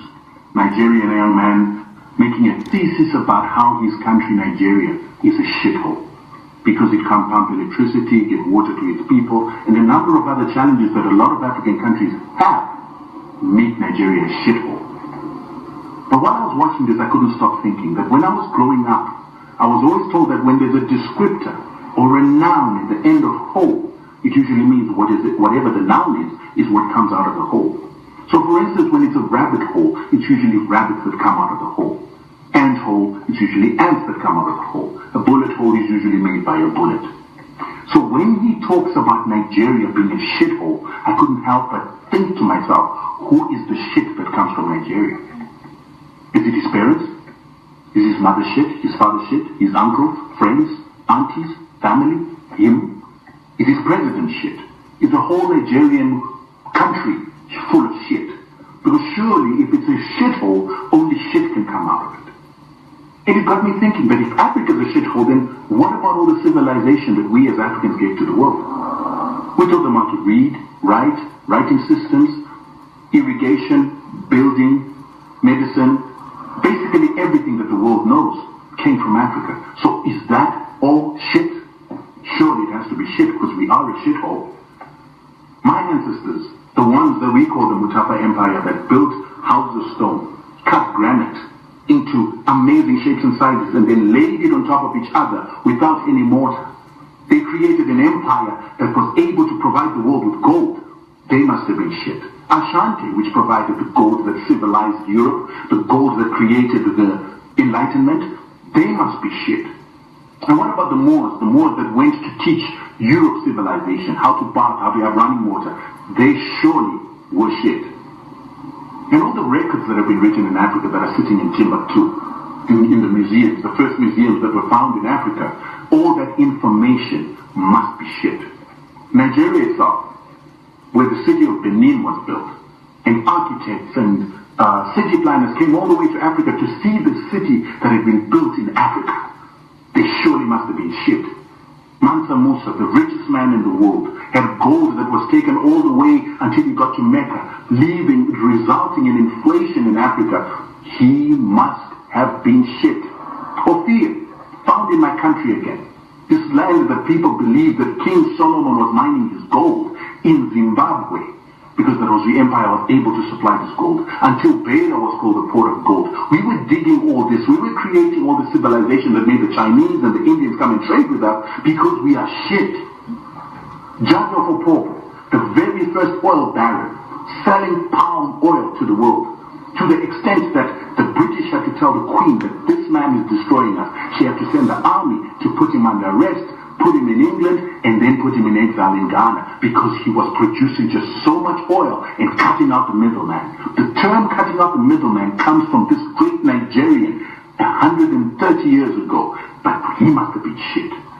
Of course we must be shit, because only shit comes out of Africa. If the forefathers and founding fathers of African Pan-Africanism would understand that they died for youth and men who think like this idiot, who died for men and women, who share a video up to 2 million hits for us to ridicule ourselves, they would feel that they died for nothing. Haiti, the other shithole, is the first African nation, the first African land in the world to emancipate itself from slavery. And they emancipated themselves from slavery by fighting one of the world powers of the time, the French army of Napoleon, the Grand Army. They defeated them. And this is why Haiti is hated till today, because it is the most powerful black nation on earth. They defeated a superpower to liberate themselves from slavery 217 years ago. So if we're going to use social media at a time when we've got no other communication platforms to send negativity about ourselves, you must stop wondering why the world hates you. You must stop wondering why the world despises you as black people, because you hate yourself more. You despise yourself more. You only define yourself according to how other people see you, according to how other cultures see you. And all you do is grovel in cultures that are actually worse off than what we are. The culture that it is that you're measuring yourself against, they shit in water. Then they cleanse and clean the water so that human beings can drink it again. Our ancestors knew never to drink, never to shit in water. That culture that you look up to, in America, the greatest consumers of pharmaceuticals, and ironically the greatest consumers of pesticides and herbicides, and they're one of the sickest nations in the world, but they have the guts to have a president to tell us that we are shit. Think about it. People who will work out technology, who will innovate to bring sickness and death unto their own people. A nation that will create a weapon that can destroy the world and hope that we are evolving into a better time and a better evolution. Africans, you've got to stop thinking. We have pristine waters in Africa. We have forests in Africa. We have clean soil in Africa. We do not have chemicals poisoning our soils. We do not have chemicals poisoning our food until and unless the shit in your water culture is brought to us because of people like this Nigerian who look out for everything that comes from outside Africa. We're a continent of purity that has been corrupted by filth. A continent of greatness, of spirituality that has been contaminated by shit. The reason why Europeans left Europe to come to Africa is because they were dying of disease and hunger. Hence they came to abundance. And when they got here, there were clean waters, pristine. We did not shit in our water. We knew where to shit. You need to know your history. And I'm challenging you to see, will you share this video that tells you that you're great and you're not shit? I'm not shit. My parents are not shit. My friends are not shit. My nation is not shit. My leaders are not shit. My continent is not shit. Africa is not shit. So it's 2008. Beautiful. Brilliant. Good job. Now, that's the problem with Nigeria. That I've always said this. We ourselves, we speak so much negativity against ourselves because we don't even know, because we are speaking out of the temporary pain that we are going through. But we don't ever allow your pain to define you. Don't ever allow somebody else to tag you because of your temporary situation. Don't ever let a temporary situation become your permanent definition. That is what, that is what Donald Trump is trying to say. Look, yesterday, the Europeans themselves were the refugees. They were the immigrants who were dying in the sea. But they are no more today. Why? Because every condition is temporary. No condition is permanent. And the fact that we are going through hardship as a continent today is not permanent. It's not a permanent situation. That guy that just spoke, he knows the history of Africa. He knows what is written here in this book. This is what this book, all those things he's talking about, this is what this book is about. How Africans brought civilization to Europe and all the continents of the world. You need to know it. And for us to build a greater Africa, please, let us read these books. How to build a secure financial future, so that we don't need to run away from our country and go to the Western world. Let us read this book. Stop working for Uncle Sam. Stop working for Uncle Sam. Let us read this book and set ourselves free from the Uncle Sam slavery that we are selling ourselves to now. Let us read this one. Money will make you rich, and learn the secrets of riches. Poverty mindset versus abundance mindset. Let us teach our people to think right, so that we will no longer be running to America or anywhere else. Church chief, let us change our churches and set it free from psychopaths, pastors. Kingdom-driven life. Let us bring the kingdom of God back to our churches. These are the kind of teachings and books that we need to raise up a new generation of people in the Africa continent. So, don't let us allow these people to define us. Don't let us allow, people that don't know what we know, that don't know our future. Let us allow our future to define us rather than our past. Don't let our temporary situation, our temporary pain, our painful present, don't let that painful present be our identity forever. No, we have a great past and we are going to even have a greater future. And that's why I wrote that book, when Nigeria economy overtakes the American economy, and how to build Nigeria to make it the greatest country in the world. Hello?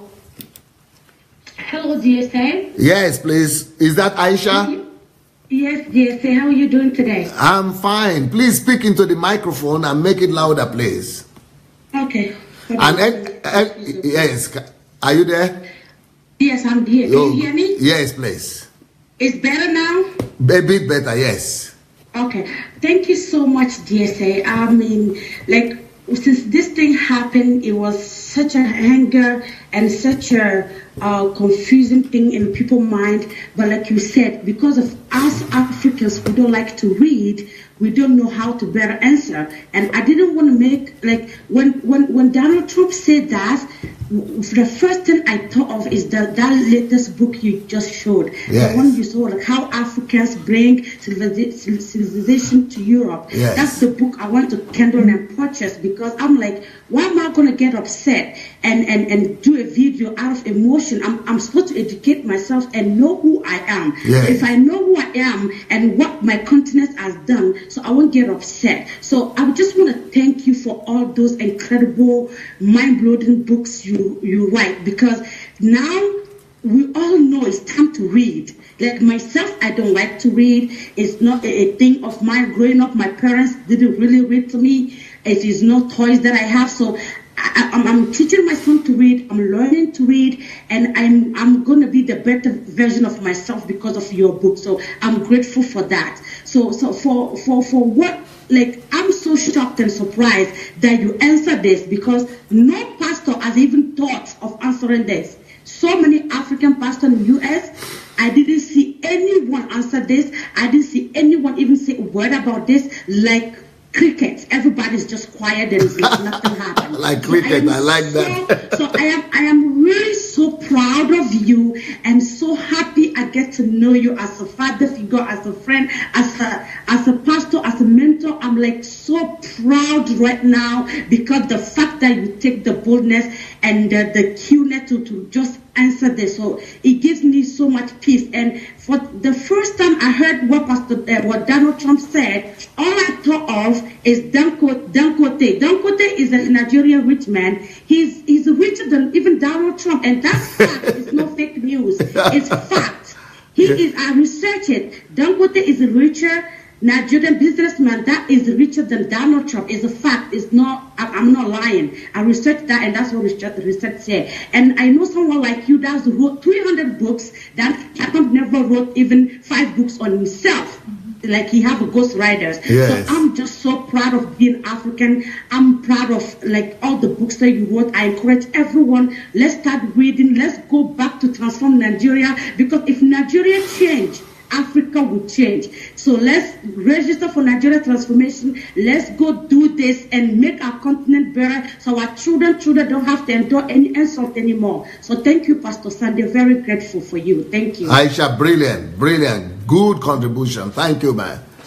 Now, for those people who don't know how to register for the Nigerian transformation, please go to sundayadelajablog.com, sundayadelajablog.com /Nigeria, sundayadelajablog.com/Nigeria. If you want to call, go to Facebook Messenger, and look for Move Agents. One word, Move Agents on Facebook Messenger. Not Facebook, but Facebook Messenger. And then you can write there that you would like to call, and then we will tell you when to call. Hello? Hello, DSA. Asoro. Sosaro. How are you, sir? Bless you, sir.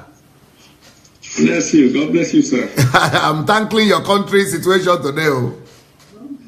Yeah, I'm just listening to everything. I just wanted to quickly make some contributions. Okay, sir.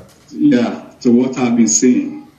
I wanted to, first of all, I've been trying to investigate this thing here in the United States. And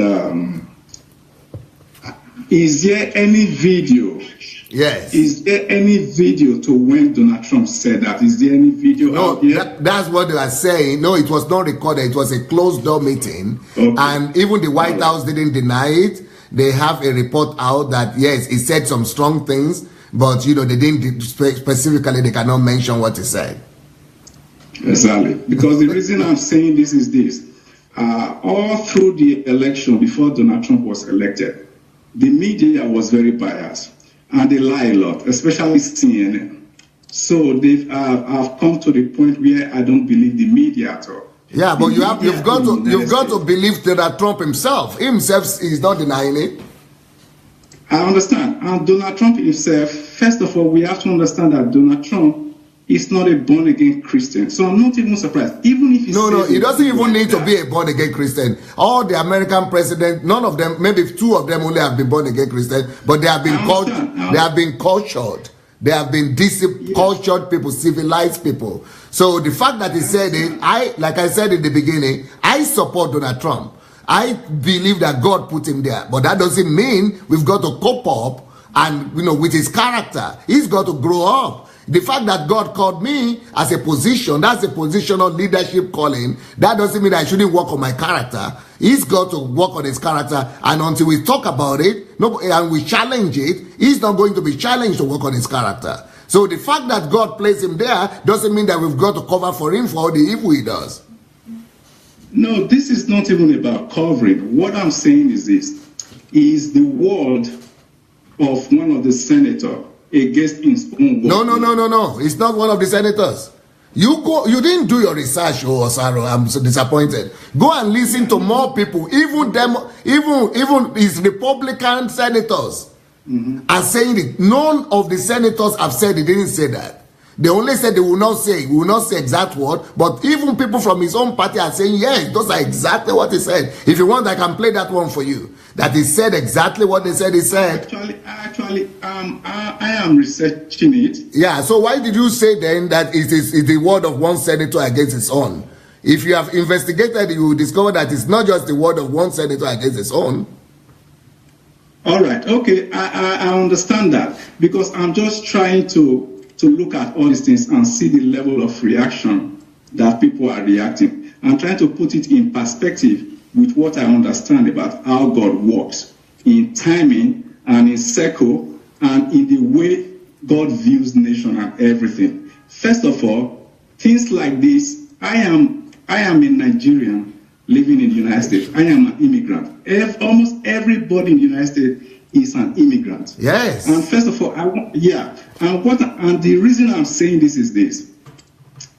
A lot of people, they find it very hard when somebody says something that is really hard about them. You know, we are talking about something. The question I want to ask now to everybody that is listening and to what you have been saying is this. If he really says this thing, is what he's saying, is it a lie? Considering the situation at hand right now. Okay, let me answer that question. Is it true? Yeah, let me answer that question. It's a lie because it is half truth. Anytime anybody says half truth, it's a total lie. And the reason is because Nigeria and African countries are not just whole nations. Nigeria produce you.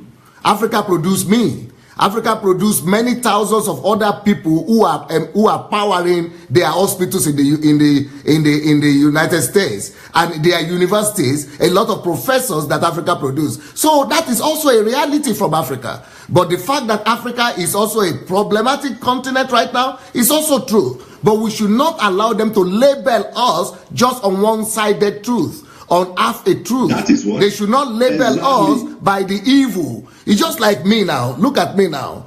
I am not perfect, but every one of us, or you, Osaro, or any other person, every one of us have our weakness. Now, can you imagine, Osaro, now that somebody goes and take a picture of your weakest moment in life?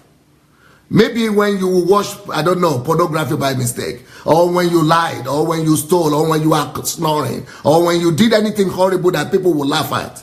You know, maybe anything, just any horrible, the most horrible thing you ever did in your life. Let's say now that was recorded and is now put on the national television, international television in the world as if that is your identity. That is what Osaro is. Even that will not be true, because every other person knows that Osaro is an intelligent person, he's a good husband, he's a good father, he's an educated person, he is brilliant. So why should you now just use the negative part or his worst quality to identify him? We shouldn't identify people, we shouldn't label people by their worst qualities. I understand that very well. My point of contention about this is this. What he says now, let's say what he says is exactly true, the way it is being portrayed. What is that telling us as Africans, as black people? That is telling us that we must work on our, we must go and work on our own continent. Exactly. Yes. That is what I'm saying. Yes, we must go and work on our continent and build our country and our continent and make it as good as America. Exactly. So because I don't want people to spend energy. I don't want people to spend energy or spend resources in retaliative talks. Talks doesn't do a thing. What does something is what you do. To me, if this is true, this is a challenge to us. It is a challenge to us for us to go and work and produce results. Why? Because that is what matters.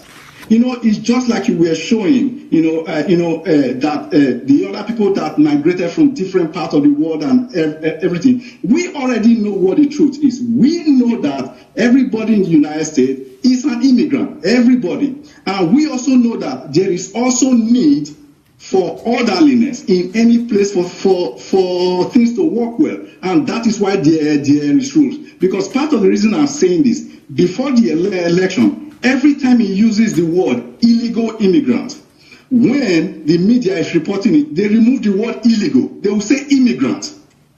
Even people were calling me from Nigeria and telling me, oh, Donald Trump said he's going to deport you. Oh, I said everything on that. I said, no, it's not me. I am a U.S. citizen. He's talking about illegal immigrants, especially the ones that are committing crimes.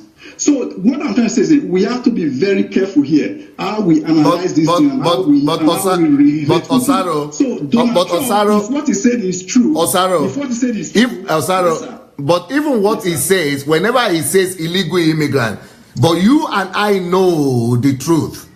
That he is a guy that believes in the white supremacy. It's not just because CNN is fake, but in his own heart of heart. For example, in this meeting, you know what the contention is, the bone of contention is? They have to reduce you. I don't know how you came to America. Maybe you came through green card. Now, what he's fighting for is that African continents like this, countries from like Africa or Haiti, they should reduce and remove all those green card opportunities. And rather increase it for countries like Norway, Sweden, Germany, where they are white people because they have what to contribute. That is what I am actually more concerned about. You know, I get you concerning that. I get it, and I completely understand that. But the truth is this: the immigrants for Nigerians have been removed by Obama since.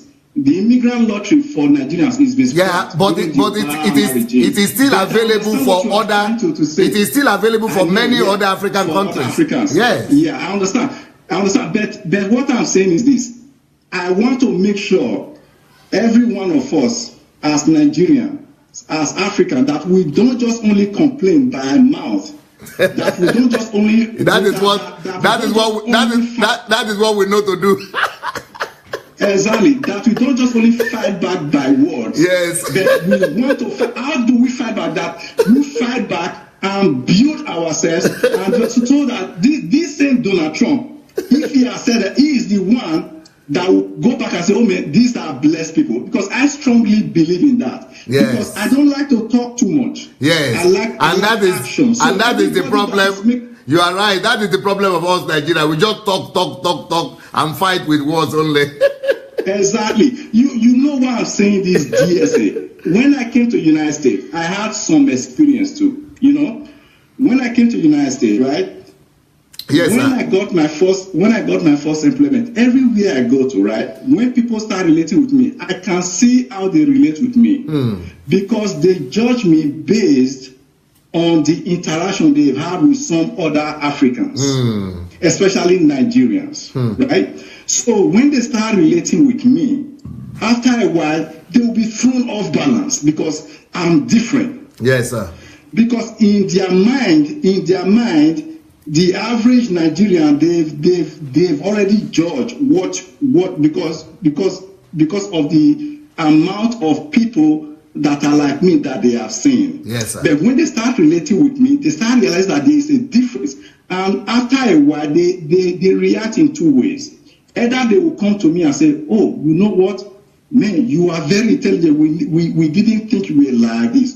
Or some of them, they will become defensive. Yeah. But even when they get defensive, I still keep quiet because I know my goals. I know where I'm going to. Yeah. When I came to the United States, I said to myself, first of all, before I came to the United States, I said, I don't run out of a country because the country is bad. Yeah. I believe God can bless me anywhere. Yes, sir. And I said, I will never go to the embassy to ask for any visa except they call me to come and take the visa. Yeah.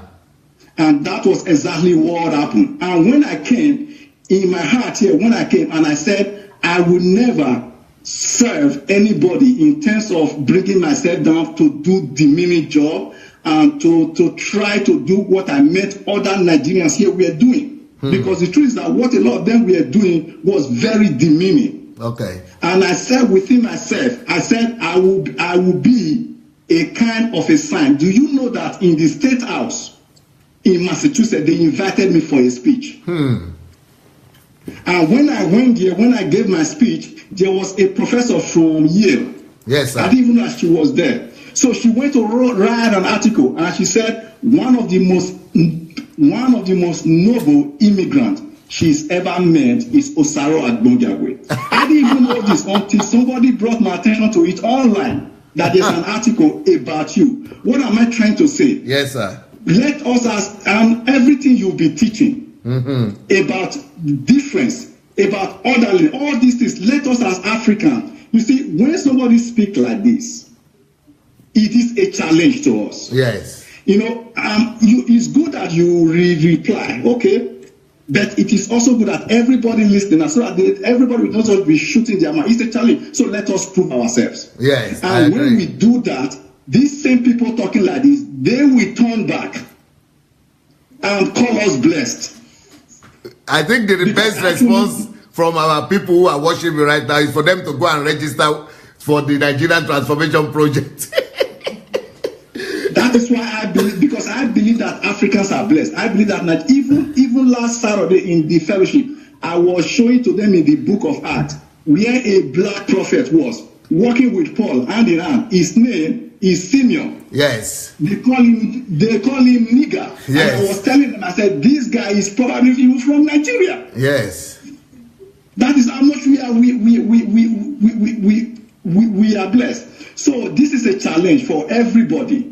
It's a challenge. Go and work on yourself and develop yourself. Those in Africa, those here, every one of us, those of us having children here, you know what many of the Nigerians here do? Yes, sir. DSA. You see, when they come, all they do is pursue money. And how do they pursue money?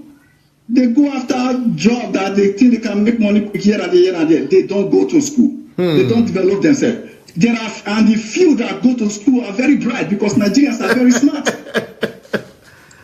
But majority of them, they start driving taxi. I'm not saying there's nothing wrong with driving taxi. It is good if that is what you have to do. But when they start producing children, you know what they do? They don't develop them and teach them good values.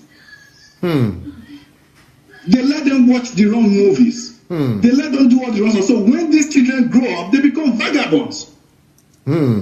So, but when you look at the Indians, they are doctors, they are engineers, they are everywhere. When you look at the Chinese, the fact the people with the highest level of income status in the United States today are the Indians and the Chinese. So why are we crying because somebody says something wrong about us? To me, it's a challenge. He's used this man to say it. Fine, but let us prove him wrong. Yeah. Let us start raising our children in the right way, in the fear of God. And when they grow up, in fact, the truth is everything will change within 10 years, both in Nigeria and even here in the United States. Yeah. The blacks are still the poorest in the United States. That's right. Why? Because the average African American is not serious. So we need to imbibe all these things so that for me, when I heard it, it's a challenge. Because you know why? My children, I know I am raising them. Yeah. I won't be surprised if one of my child becomes the president of the United States if Christ tarries. Yes. Even in the place where I work, my director, she respects and she's afraid of me. Yeah, because she knows I stand for the truth and I prove myself by the grace of God. So everybody listening today, don't just castigate, don't just talk, let us prove ourselves and see if this tide will not turn. Thank you very much, Osaro. Brilliant. Thank you so much. Brilliant God idea. Bless you, sir. Brilliant. God bless you. I think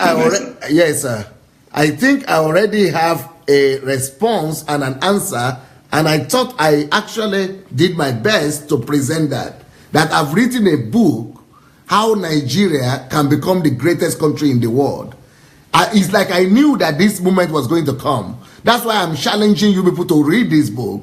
We can become the greatest country in the world. It's not a gainsay. That is why I wrote this book, that Nigeria economy can overtake American economy. I know what I'm talking about. You read the book and you will believe me. This thing I'm saying, the reason I responded to it is because I wrote a book that is called Insulted by Ungodliness. Every ungodliness is through what Osaro said. She will insult you to produce results. So this ungodliness has insulted us, but it should push us to be not to be indifferent, but to go and produce results to build a better continent and a better country. If we want to build a better continent, we must read this book. Don't eat tomorrow's food today, because that's what we are doing in Africa, and that's why we are down where we are right now. Let's teach our people not to eat tomorrow's food today and let them invest their money, and this book will teach our people how to do that.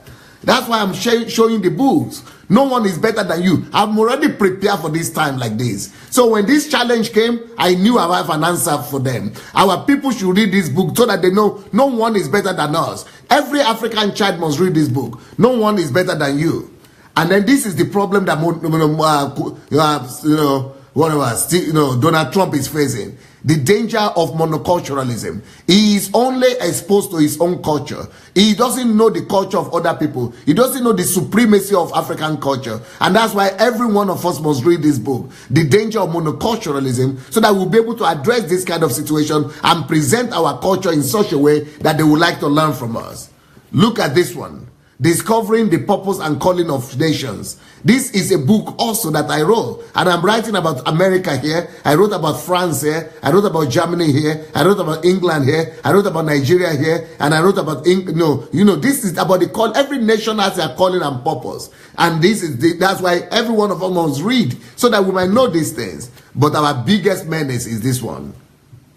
Our biggest menace is this one, mountain of ignorance. We have to educate ourselves, make ourselves better, so that we will be able to go and make Africa better. Life is an opportunity. Let's go and create opportunity for our people in Africa. But this one, how Africa has brought civilization to Europe, this is what our fathers and grandfathers did. We can do better, and that even they did. We should be inspired by their faith and by their courage. Now, the fact that we are having problem today, no problem. Let's teach our people that problem is no problem, but where there is problem, there is money. So let's go and teach our people about that. Let's teach our people also on how to become great. And I've written a book on that, how to become great. This is how to become great. Our people could be taught on how to become great. What to do with time. Let us teach our people on what to do with time. Let us teach our people on how to become personality, not just persons. And let us teach our people that even if they don't have job, losing your job could be the best thing that has ever happened to you. Those are the books I've written that will be able to help our people do much more better than they are doing right now. Hello? Hello, who is calling? Yes, you're having a lot of noise. Good evening, sir. Yeah. can you come to a place where you don't have so much noise? It's okay now. It's okay now. It's better now. So go ahead and talk, sir. Good evening. Very, very, very nice discussion today, and I really appreciate the way you go about it, teaching and putting everything in order. Thank you, sir. That makes me believe what you always teach. For example, the one you said, law and order. Yes, sir. So, yeah. So, basically, but this very discussion, I find it very interesting because I, with other Nigerians, I live in London anyway. Okay. We were trying to investigate this particular issue. So, but we were not able to find out exactly what this man said. Yeah. You understand? Yeah. There is no evidence that he said that. I'm not saying he said that or he did not say it. Yeah. But there is no proof that he said that. What is the kind of proof you are looking for? It could be. What is the kind of proof you are looking for? It could be political talk. No. Human evidence is not a proof to you. I can't hear you. What did you say? Human evidence is not a proof to you. Yeah, it could be a political talk. That is why he couldn't deny it, and his people couldn't deny it too. He did. When you go to Twitter. No, I showed you just now his Twitter what he wrote. He said some strong words. He did that, but he couldn't say the strong words he said. And from the beginning, America, he loved his. Well, I think we should address the situation on ground rather than just trying to defend something that is undefendable. I'm sorry, I'm not ready to listen to that argument anymore. I've already said my mind about it.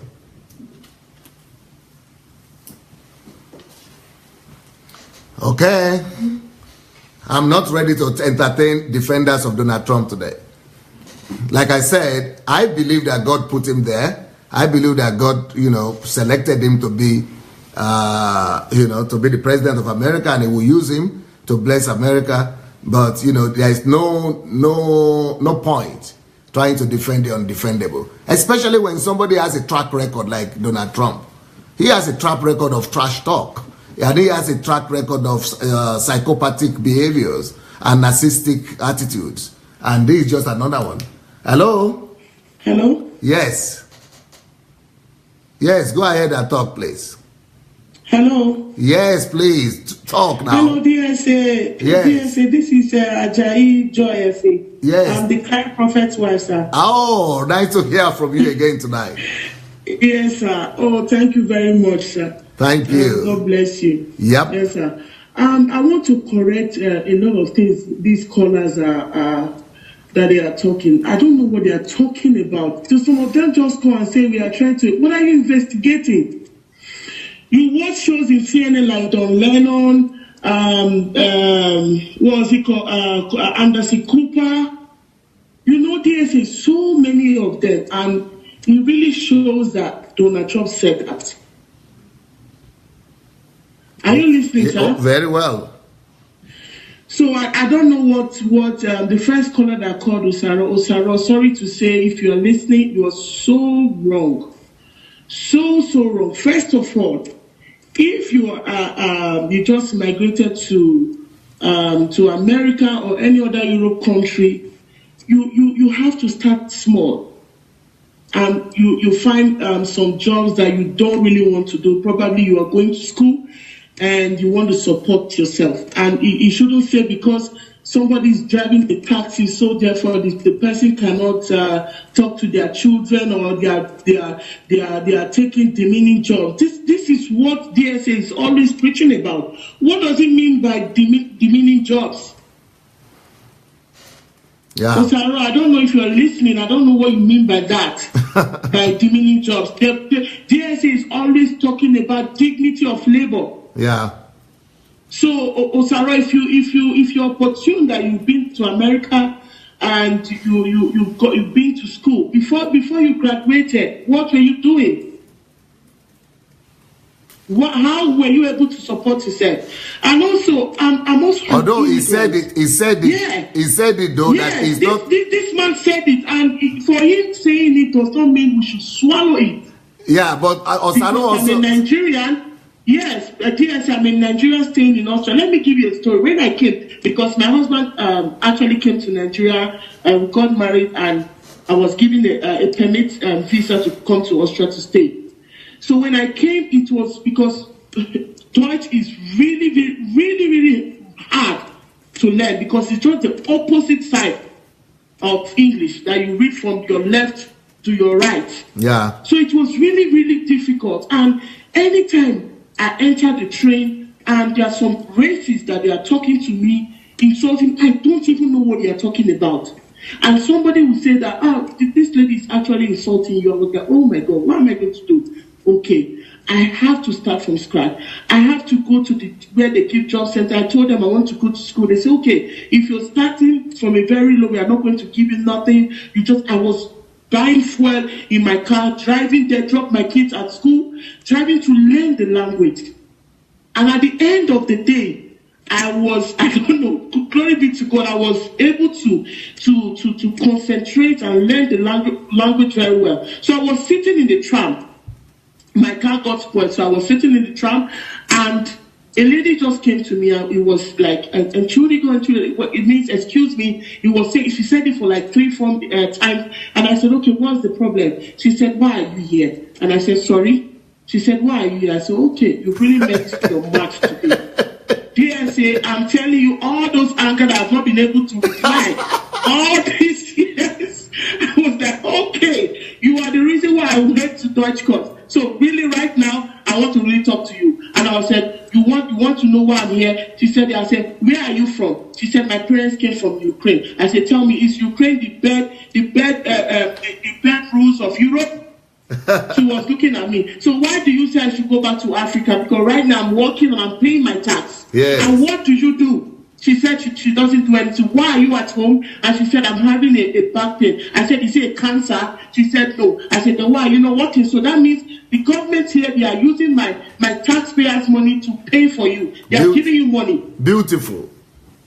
So she kept quiet. She was like, shame on you. I said, why? She said, because you are talking. I said, no, shame on you, because I was able to reply you.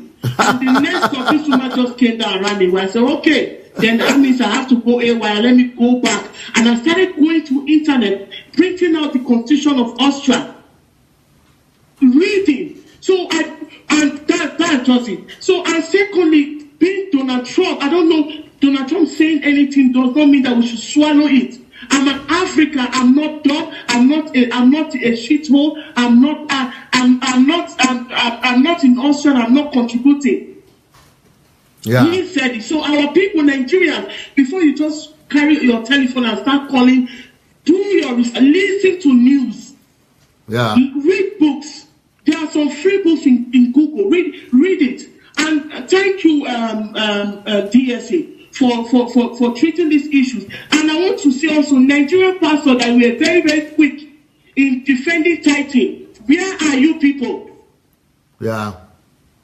Because DSA, you are the only one that is really treating this issue right now. But when it was the time of tithing, they all came outside and were talking. So people say, you will die if you don't pay tithe. And now Donald Trump is saying this. They didn't say anything. They are so quiet according to that woman like crickets. They are not saying anything. Thank you so much, man. So, yes, sir. Thank you. So I want to say that, please, all Africans, empower yourself. Read books. You are not shitholes. Continue. Whatever you are, you migrate to any country. Osaro, you are very wrong. You start from somewhere. You have to start small. When you go to a country, you don't even know the people. You don't know the culture. You don't know the language. You don't expect to start very big. You have to start small. Dignity of labor. And being you a taxi driver does not mean you would not train your child to go to any level that you will not able to attend. Yeah, dignity of labor. So I want to correct, dignity of labor, sir. So I want to correct that impression. You might be a taxi driver, you might be whatever you want to be because you are an immigrant. But that does not mean that because you are doing that, you are not able to teach your children. No, DSA. I have 5 kids and I know how I'm training them. Thank you, man. Thank you very much, Thank sir. you. God bless everybody, sir. Thank you, sir. too. Thank you. Now, I must say that Osaro said concerning himself, what he was saying about Minian Job, he said about him. He said he told himself that he is not going to do Minian Job. It's not that he said Minian Job. He even said it, that I don't say Minian Job bad. I'm not against Minian Job. He said, maybe you put in here that part. And what he was saying about the people who are not able to train their people, he said the people he sees around him, the ones he saw around him in America. Hello? Good evening, Pastor Sunday. Good evening, sir. Good evening, Pastor. Yes, who is calling from where? My name is Harry. I'm calling from Malaysia, Pastor. Yes, sir. Pastor, I've been following your program for a very long time, and so I want to say a very big thank you for everything that you're doing. God will enable you. I just want to say something first of all, Pastor. I have 2 observations to make. Yes. Then I drop it and I leave. Okay, sir. First of all, Pastor, these white people that are actually calling the black people shit and all that, these people, I know very well that from all the books I've read, that these people is a fundamental part of our problems. These white people, they are a very big problem to Africa. Africa never had peace because of these people. They come to our face and they smile. They go to our back and they begin to bite us. Look at this. There was time we were having issues in Nigeria about when Nnamdi Kanu came up and said he wants to divide Nigeria, he wants the Igbos to break away from Nigeria. This British embassy and US embassy came out. They came out several times to make categorical statement that they are very, very committed to one indivisible Nigeria. But they never provide solution to the problem. They never ever for one day tell the government to restructure the country, because I know that if people like Donald Trump and the British Prime Minister should open their mouth and say something to our president, he will listen to them. But they will never say anything good. They will only keep quiet because they are the ones that are actually engineering the problem from underground. When the heat became too strong, this British Prime Minister sent an ambassador to go and meet the Emir of Kano. They were discussing Nigeria issue at Kano. And it wasn't long after that it happened, they decided to send troops to go to Southeast and destroy the young man over there. What I'm saying is that these people, they come out and they behave as if they are very, very good to us. Whereas they are our problem. In fact, the problem in Africa is the white people. But my only problem is I don't understand the reason why our leaders are always, associating with these people. And they give them wrong mentality to, every evil that our leaders are learning, these people are the ones that are engineering them, telling them what to do, step by step. So, but when they come out, they say that we are fantastically corrupt. And they are not corrupt. But they are the ones that are accepting our money. They keep it very well. And in fact, the thing, I was so annoyed. Honestly, let me tell you, we that are in Malaysia, a lot of people here in Malaysia are not doing anything. They are not doing anything. Because there's no job here. And many people want to go home, but there's nowhere to go to. Because the system will frustrate you, first of all. I was in Nigeria when I graduated from school.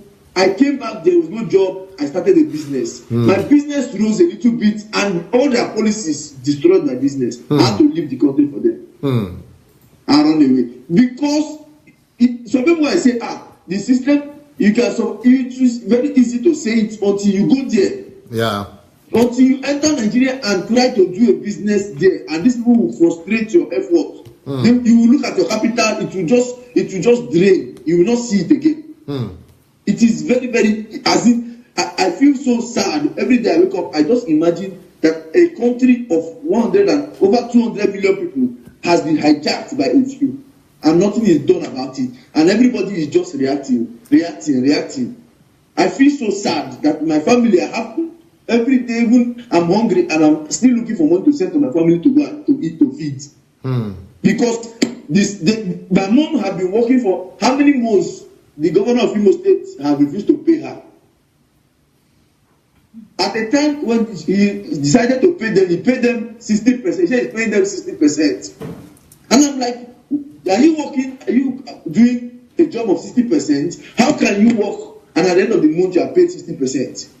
Yeah. And I cannot understand the system. The whole thing is kind of, it's crazy because, we are the ones that are feeling the heat because when they refuse to pay them salaries, my parents will call me at the end of the month, we need money for this, we need money for that. And it's not easy because I can't steal.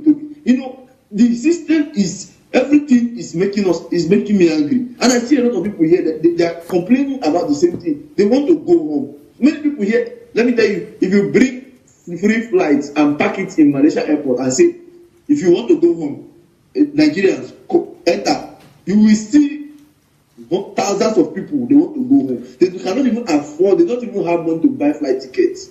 Those that are working legitimately. It's not easy over here. But some people don't understand it. Unless you want to begin to do some things that are illegal. But if you are working hard, it's not easy to survive here. Because you have to buy everything, pay for everything. It's not easy.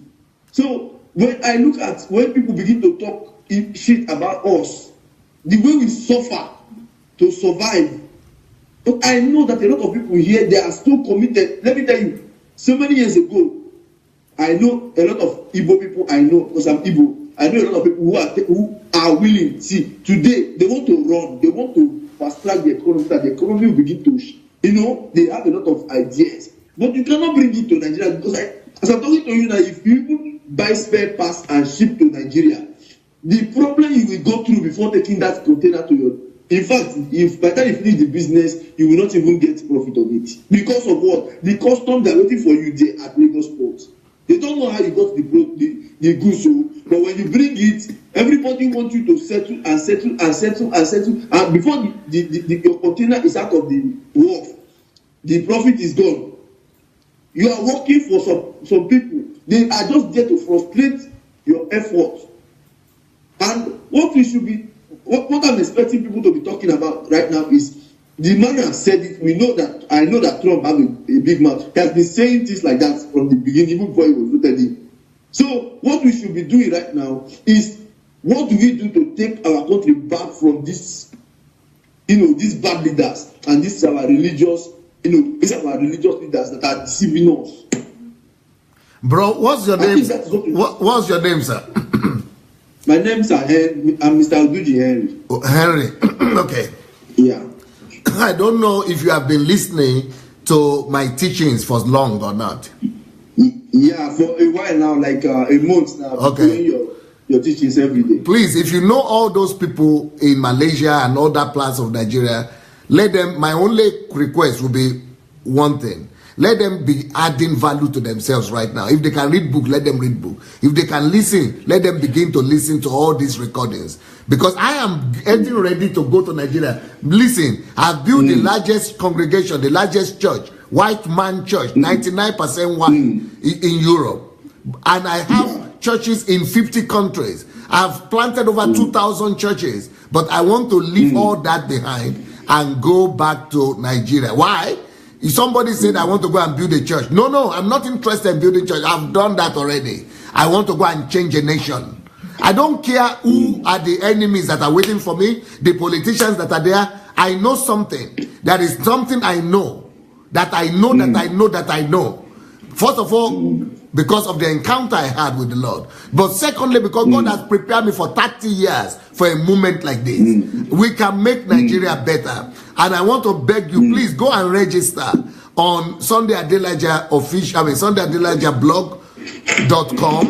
Okay. Yes, Sunday Adelaja blog.com/Nigeria. There are two what they call it, forms, applications there. One is if to join the Nigerian Transformation Movement. The second one, is to write any ideas that you might have. So if you say that there's a lot of Igbo people who have ideas, let them record their ideas. They don't need to give the secret. Let them just say they have ideas. then they might need, and the kind of support they might need for it. You know, we are going to eat Nigeria. You see, we shouldn't think that the government is more powerful than the people. The power belongs to the people. We are going to teach Nigerians how to do that and how to take back our country. We are going to take back Nigeria and we are going to take back Europe. And believe me, I have an experience in doing this. And if you have not, if you don't know, you can check out Orange Revolution in Ukraine and Sunday Adelaja Orange Revolution. You will have some information there for you because I have some experience. So by the grace of God, things are bad now, but even in Europe, things used to be bad. People built it, and we are going to go back to Nigeria. By the time I go back to Nigeria, I want all of them. Everybody who wants to go to back to Nigeria from Malaysia, from something like that, let them come. Only one thing, they have to prepare, get their mindset shift. That's why they have to listen to at least 200 messages. And then they have to get ready to know what they want to do. Is it trade they want to do? Is it skills that they have? Let them begin to develop themselves now. Because by the time I announce, I don't want them to come and just say, I arrived, I'm looking for a job. No, they must read these books or listen to these messages so that they know what they want to do. And then we will back them up. We are going to build a new Nigeria in our lifetime. Okay. By the grace of God. That's very wonderful. Thank you, Henry. Thank you, sir. Thank you, sir. God bless you. Yeah, I believe in the Igbos. I one of the things I want to do, I want to, you know, I like the Igbo people, especially the Anambra people for some reason, because, you know, they are very ambitious. So I want to start a model, you know, something there in that area. Hello? Hello, good evening, sir. Yes, sir. Is that Vanessa? Hello? Yes, is that Vanessa? Yes, it is, sir. Good evening. How are you, my sister? I'm fine, sir. Fine. Well, today day auto. Yes, it is very, very hot. You see, the thing is, I just think that people don't really, yes, is what Donald Trump said is very, very offensive. But you see, that is why we need history, and that is why people need to read and learn. And I'm so happy that your book came, this book, that How Africans Brought Civilization. It came at the right time. Exactly. Because this is the right time that those of us that are living outside of Africa should, you know, wake up to the reality that we need to do something to fix our continent. And I'm very, very happy, particularly about how you started with the series on tackling the church, because it is the church that needs the reformation. Yes, sir. Because people who go to church are the ones that need to be reformed in their mindsets. Yeah. Once their mindsets are reformed, every other thing will follow. I'm privileged to live in a city that has got a lot of history, especially when it comes to transatlantic slavery. Liverpool. Because, yeah, exactly. Because this is and slavery too. Slavery also. Exactly. Because this is the cradle of where even the division of race started. Because if you look at history in the Roman Empire, there was nothing like race. We were all one people. And it is surprising that even in history, that they don't know, that people don't get to realize that the greatest warrior was an African. Yeah. I can't remember specifically his Hannibal. Yes. Anybody who has read about Hannibal was an African. Yeah. He was one of the greatest warriors, you know, that this world had ever had. I wrote about him in my book too. Exactly. You see, so people need to understand that when the human race started, and especially when we had it in the Roman Empire, and when you know, we had the separation of the Roman Empire, and how we had the Romans even coming to the UK, even to Britain itself, and defeated the inhabitants of Britain and took over Britain and Europe, other parts of Europe and things like that. We were one people. You know, and to the extent that there was even trade. People don't know this. There was trade even between Africa. That there was this Malian king. Yes. That had wealth, was rich, had gold. You know, traded with the Europeans with gold. That they respected him so much. and things like that. But people don't read. But the problem that I think, or I feel that, these Caucasians are using against us as people is that we also have our own problems, and we are not disciplined, and we don't manage. We are not good managers, because if we look at it, frankly speaking, sir, even in our respective African countries, people don't have regard for any regulations. That is why people like Donald Trump can come up and say that we live in shithole countries, because the system do not work. My father gave a very classic example. He said, have you noticed something, that anytime we travel, when we leave the shores of our native countries, okay, we come to places like Europe, America, and things like that, we behave ourselves, we compel ourselves to the system. But as soon as we hit that Kotoka International Airport, or Murutalam International Airport, or Abuja International Airport, then our character, they say there's just something in the air that changes our character. Why? What I'm talking about is, I'm talking about people who have lived here, who have stayed here, who have accustomed themselves to the European lifestyle. But when they get back, as soon as they hit they just get that wind, or they breathe the air of that, then they become something else. The reason being that there are no principles. Discipline is zero in our culture, society. Yeah. Mm-hmm.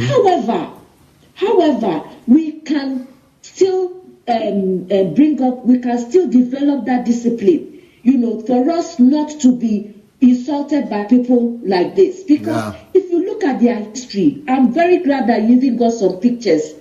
It is worse. Britain was, in fact, they called Britain in the 16th, 17th, 18th century as the heavy squalor. Yeah. Worse than what we have in Africa now. Worse. Yeah. People were sleeping in the street, poor, they couldn't eat, prostitution was everywhere. Yeah. Exactly. To the extent that even pit latrine, that people had to queue to go use a pit latrine, here in the UK. Yeah. But if you look at it from now, all those things were done because people had willpower. They had the willpower to say, you know what, we cannot continue this way. We need to change our environment. We need to make our roads, tar our roads. We need the will discipline, and we need to get our people to conform to it. With the discipline and management of how we can develop our countries to be what we want it to be. Yes, if people don't even know that when there was the Irish famine, people ran away from Ireland. That's why you have Irish people a lot in America. The people should read. They should read and understand. But in Africa, we were taken by force. We didn't run away. Africa's migration, people being taken, forcefully removed from their continent, from their homes, from their families, from their kinship. They were forcefully removed. Because why? Because Africa at that time, we were comfortable. We didn't have any problem. We didn't struggle. You see, but because of the greed of Caucasians, because they wanted cheap labor, because they saw that they themselves, they were fragile. But when they saw the African able-bodied people, they saw that the Africans were very strong. You see, and they use things like gunpowder, gin, mirror. So sometimes when I read the history of how the slave trade happened, sometimes it amazes me. How they deceived our ancestors with powder, gunpowder, even a shotgun and things like that. And these chiefs were able to enslave their own people, give these people away for free. To go and sold as slaves, to other countries and things like that. That is what the United Nations should speak about again. And I think they should talk to Donald Trump, because maybe he doesn't know the history of how immigrants came into those countries, how immigrants populated all the continents of the world. Even Australia, how Australia was populated. Australia was populated because Britain at the time was overpopulated. So Australia had the criminals, the people that were criminals in the UK. That the jail, the Vanessa, the people, other people would not call. Oh. I have a lot to say, but the thing is, people need to be educated. Yes, that's the thing. Thank you so much. Thank you so much. My contribution, sir. That's my contribution. Thank you. She has a lot to say. She's well read, well informed. But I know that if we get to Australia now, it will go from there to other places. So, but other people want to call him and contribute. Hello. Hello. Yes, sir. Yes, can you talk, please? Go ahead and speak. Yeah, Pastor Sunday, this is Gerard. Yes, sir. Yeah, I am calling from North Dakota in the U.S. How are you, sir? I am fine, sir. So I just wanted to contribute a bit, like the brother Osaro, what he said. When I left Cameroon, hello? Yes, sir, we are hearing you very well. Yeah, when I left Cameroon, I was recruited like a research assistant, teaching assistant / research assistant for the university. Okay. And when I came here, I used to look down on those who were doing odd jobs. I was like, I can never do that. And after I had my PhD in organic chemistry, guess what happened? God, the woman that I've been looking for all the time, God just brought her, and I am in a state that PhD jobs are not available. So I was bound to stay in the state, and I'm bound to do the very odd jobs that those guys, I was laughing at them. With PhD? With a PhD. Wow. I have a PhD. In fact, I was doing a postdoctoral research. When I finished my PhD, I did postdoctoral research. And what I was receiving at that postdoctoral research is even less than what I'm receiving. Is less than what I'm receiving. I'm working an odd job. Oh my God.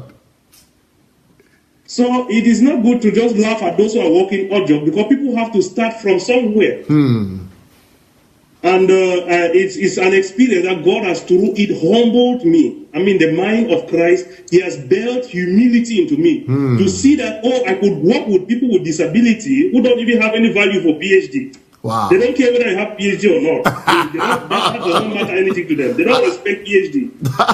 They will speak sometimes at me. They will do funny things, and I will be like, do these guys know who I am? But at the end of the day, I can do nothing.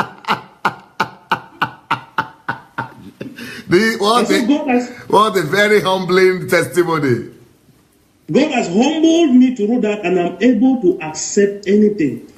I wrote Gerald. Even at my workplace, like some of my colleagues were talking about this Donald Trump issue, I was saying that immigrants are coming into their country. One of my colleagues, immigrants are coming into their country and this like that. I told her that, first of all, I am not an immigrant. I am a citizen of heaven.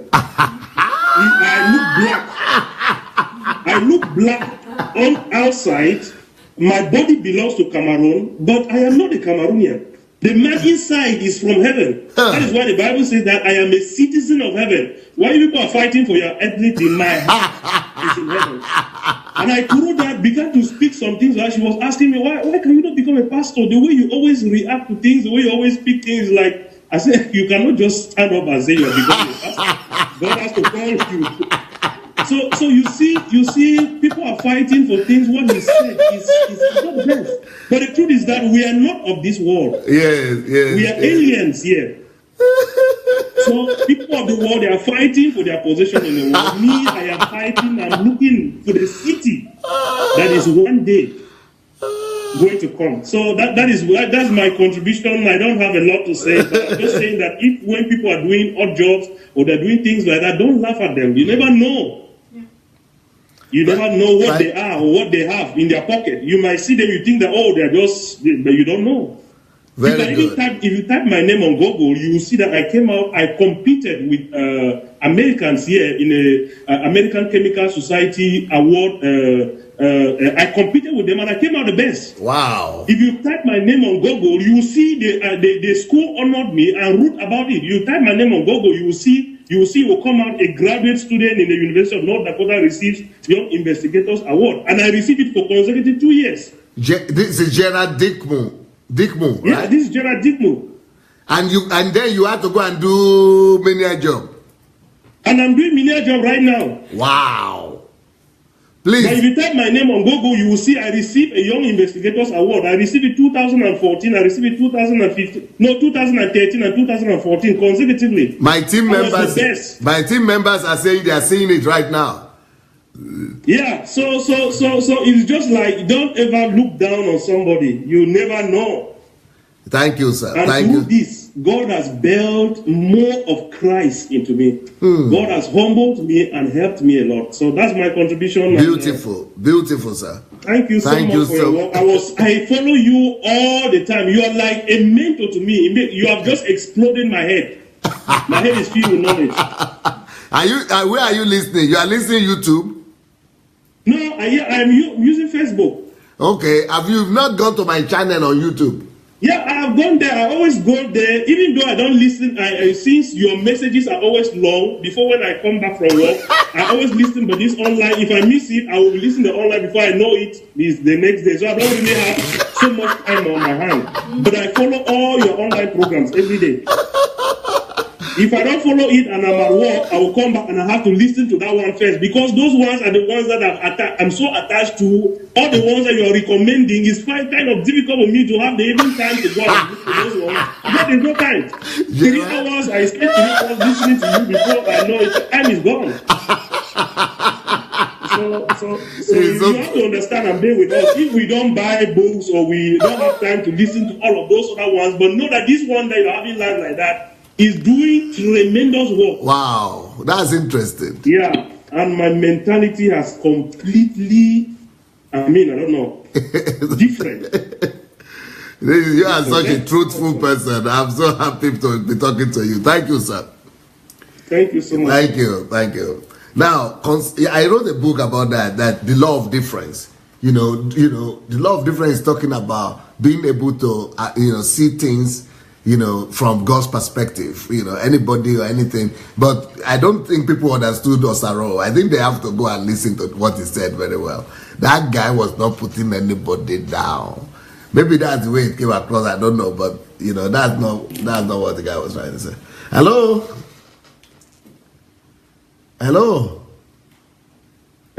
Yes, sir. Who is calling from where?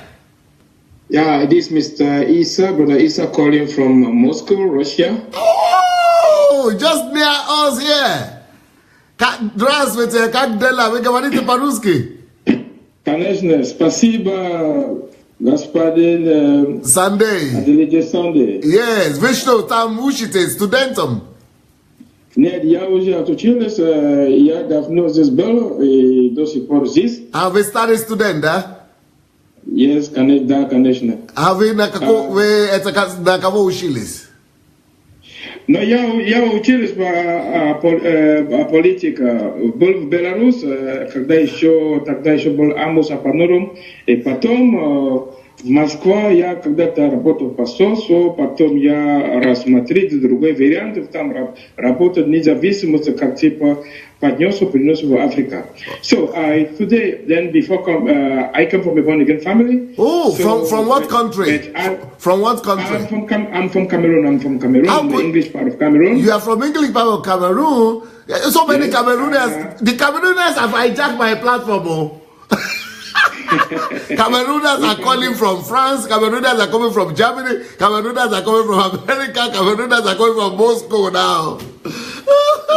We thank God. But you people are so, you Camerooners are so brilliant. I don't know what to do with you. All of you, we need to pack you back to Africa. We will go to Africa through Nigeria before you get to Cameroon. Exactly. And I've really been putting effort in order to make sure that Africa becomes one of the leading economy in the world. Amen. As it is in the beginning. So I have some few points here to put forward. Yes, sir. Forward today. Yes, sir. We cannot just keep on talking politics without going back to the Creator. Yes, sir. Yeah, our Creator is God in heaven. Yes. And they say He created the heaven and the earth. And the earth He created for humans occupation. And when it comes to create man, he decided to use a soil called Adama. Adama means brown earth. Yes. Why did God not use white earth? He used brown earth first.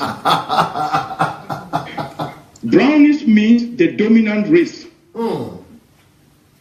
And the dominant race gives birth to the recessive race, which is a recessive gene. Yeah. That's why every black race is a dominant race. If you have a black male and a female white, or a black female and a white, the child will always become black dominant. Yes. Okay. Paleontology says that black people have lived on this earth millions of years ago, and white people have lived thousands of years ago. So if million is bigger than thousand, it means that we came on this earth before the white people. Yes. That is already scientifically proven. Yes. So if we came on this world before the white people, it means that God created us out of his own image. It means we are the image of God, more closer. And if we are the image of God more closer, how can then Jesus Christ be white?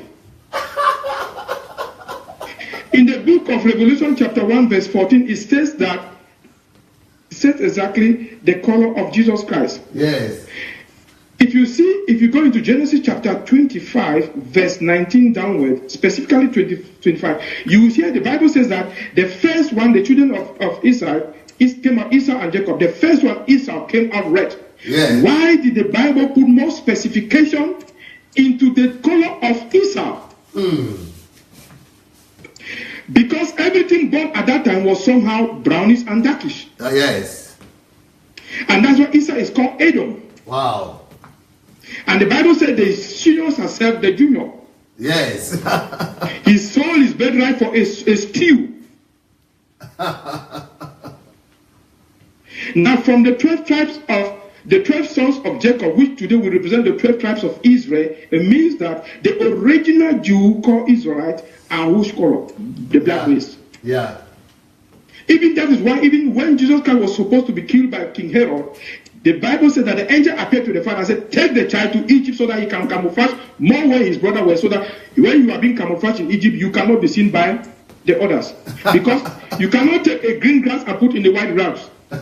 You cannot take a black child and put in maybe in Rome, in Syria. It will be seen. So the Bible said the mother and the father should take him to Egypt, where he will camouflage more the way the children are, when his other brothers are. That is one. This is just to tell Donald Trump that we are the dominant race. We came first, so we gave birth to the white race. So they should understand that we are the dominant, and we transfer the gene of heredity of intelligence to them. So if we sin against God in the book of Deuteronomy chapter 27, 28, if you read there, you will see the blessing and the curses. Yeah. And today we are suffering about the curse that our forefather did. And we are being scattered. If you read all the cases, you discover that we, the African race, are the ones that have suffered all the problems. If you look about the yoke on our neck, it is said that we have been taken from a country not known to us. That's America. Speak a language that we don't know. That's America. If you go down through the case, I don't want to know. It will take much time for us today. Those are what they call the religious part of it. Yes. And remember, in the Songs of Solomon, he said, "For no matter that I'm black." Because his father was also what? His mother was Uriah's wife. And the father is David. Yeah. So these are what we call the religious part. I just want to be clarified that it doesn't mean when he's calling us shithole country, it doesn't mean that we are carrying that trait in us. No. So now we will go into the political point of view. After they have discovered and they knew that we are the race that is supposed to rule the world, to give the example, and they know that we have sinned against God and we are suffering the consequence of our own mistakes. They use that as an advantage to rule us. And all these things started during the time of slave trade, when we're going through the punishment. Now, and it was aggravated in the 1930 when the Federal Reserve Act was formed, we're giving American banking system into private bankers. Now what happened? You will see that these private bankers started forming what they call organization. And this organization, what we call monetary system, Yes. And this money system buy all the what we call the outlet of news of television, radio, newspaper outlet. Why? In order to they can paint you red or black or green. if you're not dancing to their tune. So what is going on? Now, if you look into Africa, let me just give an example. In 1985, the Ajakuta Iron and Steel Industry was supposed to be built in Nigeria. Yes. And during that period, most Nigerians were sent to Ukraine and Soviet Union in order to come and learn industrial technology. Yes, sir. That time, Nigeria was supposed to pump in more money so that when the first, second, third, fourth, fifth phase would be finished, Nigeria can that time manufacture an airline and make heavy manufacturers. Industrialize, yeah. Industrialize. But now, when Babangida carried it up to 1994, you see that instability was hooked in Nigeria, engineered by the Western countries. Yeah. Let me tell you, the Western countries and the European countries would never want an African nation to become independent of their control. We are not even independent. We use the dollar, the euro, the pounds, and we call them hard currency. That is circulating all over our territory. There is no African unified currency. Gaddafi want to build that. Therefore, what we call destructive organization. The UN was so swift to take an action against Gaddafi. And where is the democracy today in Libya? Gaddafi wanted to form a unified currency for Africa where we can have a central bank where we can borrow. Let me say something. You cannot bring in heavy investment in Africa without having what we call a collateral called bank guarantee. Either a standby letter of credit, a bank guarantee, or a sovereign guarantee. We store our sovereign guarantee, which we call our gold, in their banks. They call it in Swiss bank. They call it PNB Paribas. They call it Credit Agricole. All these banks are in Europe. Yes. Then how can we have an independent control of our own system, or form what we call a market economy in our own system, or form what we call a concretized administrative system, an independent legislative, executive, and a judiciary? When you want to form such thing, the Europeans will always put a puppet regime that they will keep on maintaining the constant flow of their raw material in a cheap and favorable manner. Take into the case of French Africa. Almost all the 15 African states which are under the CFA, they have ruled more than their mandate. And France is claiming to practice democracy when the junior brother of France, those 15 French African countries, are practicing dictatorship. You hear some African head of state are above 80 years. These are beyond retirement. What do you think somebody of 80 years can be thinking again? When you talk about democracy and you are there for more than 20 years, 25 years, 30 years in power, how would those not give Donald Trump the right to call us shithole countries? He is trying to portray to us that we have to take things into our own hands also, if our leaders are not going to do it. They say charity begins at home. If we will follow the original creator, you know, when you create a book, you become what? The creator. You break forth. If you create an appliance, you have what we call the manual of the appliances. God who created this world, he has the Bible, which is the manual of this earth. So if we live according to that manual, I think we don't need no white man to come and tell us what to do in our continent. I agree. If we follow the manual of the creator, they say the fear of the Lord is the beginning of wisdom. Just fearing the word of God is the beginning of wisdom. We have every power. We are blessed with every raw material on earth. The factor of production, land, labor, capital. We have the land, we have the labor, we have the minerals. Now, the capital we have, but they are not even in finished form. So for us to bring in every investment, we need to bring in what they call foreign investors. And they also need, before you come to do any investment in Africa, they will ask for a guarantee. And this guarantee ought to be signed either with our sovereign guarantee for a term of year with some interest. And if you don't have this interest, you can't bring it into the continent of Africa. What's your name, bro? So how? I'm called Mr. Isa. Isa. That's like Jesus. Isa. Yes, it's please. In Arabic. Will you like me to invite you? Can you come to Ukraine?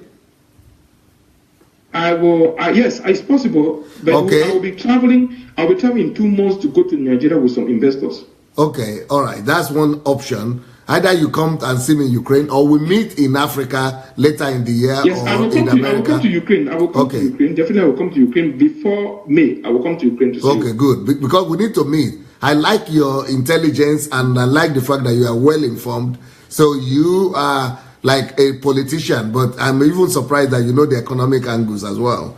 You know, those are very, very good stuff. I would like us to talk, and I would like us to see how we can use your knowledge and intelligence to help bring hope to Africa. Exactly. Thank you. Thank you, sir. So, you know my email? Not yet. Yeah. I just have already listened. Yeah. I'll send you a contact request. I will write it now. My email is pastor at God Embassy. One word. God Embassy. God Embassy. .org. Yes. Okay. Thank you so much, sir. Okay, thank you very much. The points are so much today. I think that we will have time to discuss more. Thank you. Yes, sir. Thank you very much, sir. It's a pleasure. I'm so delighted for what you have been doing for Africans. I will support every Africans to make sure they read your books. They are very, very important. Also, like Dr. Ali Manzouri. Yes. Also, you also have a book just like yours. Yes. Yes, I'm very, very grateful for all what you have been doing, clarifying most of our African brothers. You are doing a great job in Africa. If we could have just 10 of you people like this in African continent, I believe Africa will have a great change. Yes, sir. Thank you, sir. Thank you, sir. Very brilliant mind, eh? But I don't want us to go into the racial conflict or racial black supremacy theory doctrine. but still, it's interesting to hear his and all his wide and vast knowledge and wisdom. Hello, Dr. Oh, that's Dr. Aarons calling. How are you? Aarons Aigbe is here. We want to hear. Yes, it's me. Yes. You decided to contribute to this discussion. Yes, I like to come in today, and I've been listening to the conversation. Yes, sir. And I'm glad that you raised this issue up. So I'd like to make a couple of contributions, if you don't mind. Okay, please, sir. Okay. So first of all, the personality of Donald Trump. I don't think we can teach Donald Trump how to behave. Okay. Because I think that Donald Trump is bad from nature, and that is his way of doing things. And secondly, Donald Trump comes from a culture that I've always seen black people in a negative way. And in my experience, basically in a very high corporate world in America and in Europe, is exactly the same. Wow. Because if you look at the corporate world, the real top corporate world, you hardly find a black person who is the president of a bank or a big industry in Europe or America. That's true. And I can tell you one thing. When I was doing some work for one of the largest banks in Europe, there was an explicit order that Nigerians were not to be employed as in a certain area of the bank. Wow. So that, and the reason why they did that was because they said, Nigerians cannot be trusted. And so I got the memo, but because at that time, I walk around with a foreign passport, so they didn't know that I was a Nigerian. And I was one of those that had to implement the policies. Wow. So it was a very difficult thing for me. But why I'm saying this is that there are a lot of things we Africans need to be outraged about. And I have the feeling that we are not angry enough. Because my idea of being angry is be very angry and stay angry and channel that anger into positive energy. Yes, sir. So when I look at people, and I think, oh, people are not angry now because, like you know, I gave out a challenge. I said, look, I'm reading one of your book every day for 30 days. And somebody told me that today in the program. Yes. And I said, I want people to join me. If you can, read one a week. So that at the end of the year, you read like 52 books in 1 year. But those people, you know, I'm unable to find people to join me to read the book. Yeah. But I think, you know what, at a certain moment I had a conversation. Maybe it's not a book a day, but a book a week. Yes, I said to them, look, Jesus Christ said if somebody asks you to go a mile, you go 2 with him. Okay, so okay. If I'm asking you to read a book for 1 week, then I'm going to read a book a day. To show you that, look, I'm not lazy. Yes, yes, yes. So anyway, so my idea is that, look, our people need to realize that, look, we have serious problems because for me, Donald Trump is not even our biggest problem. Yes. Our biggest problem are the Chinese. Because the Chinese, I mean, we have over 1 million Chinese in Africa right now, and their objective is to colonize Africa. Wow. So now, while we are busy talking and we are not educating ourselves, we are not reading, we are not taking action, a whole continent of 1.3 billion people are coming to our continent to take it over. And, you know, and I always say, look, it's better to be an American slave or a slave to Europe than be a slave to the Chinese. Wow. And a lot of our people don't understand that, and I've made several programs about this.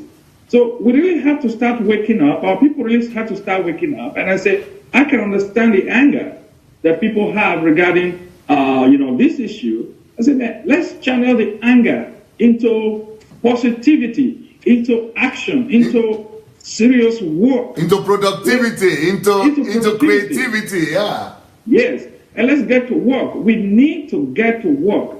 I get so frustrated when I see our people, and then people will talk about this Donald Trump thing, and then after a few weeks, everybody will forget about it. Yes. Until Donald Trump will say another crazy thing again in about a few months, and we will start again with it. I think what you are saying now is exactly what Osaro was trying to say. That we should actually channel our efforts, our anger into creativity, productivity, and sustain it, not just for 5 minutes.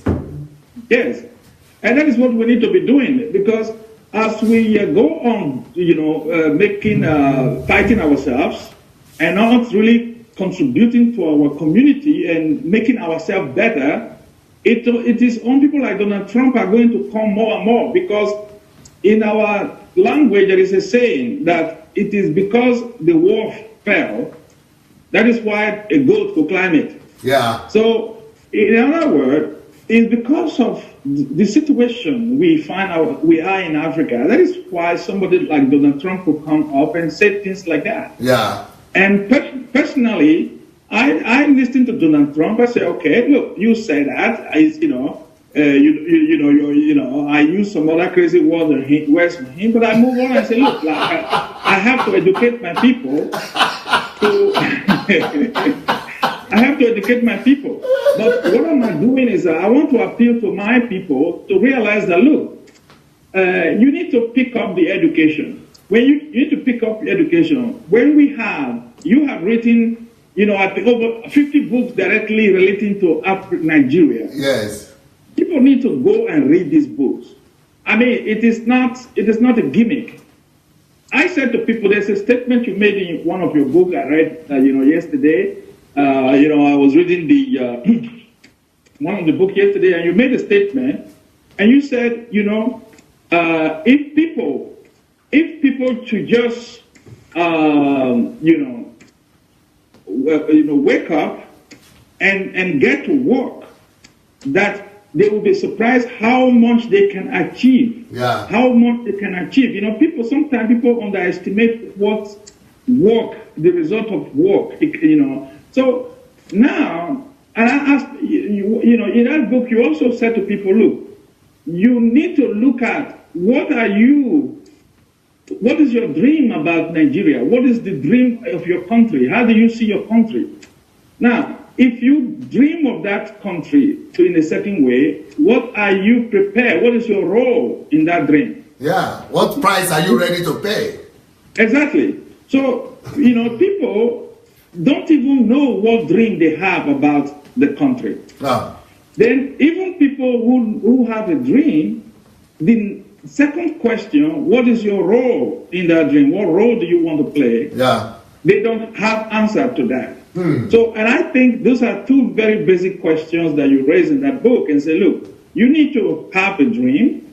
And secondly, you need to have your own role, your own personal role, the one you want to play in that dream. Yeah. Like you said, your role is to bring up leaders, yeah, to lead the country, to future leaders, history makers.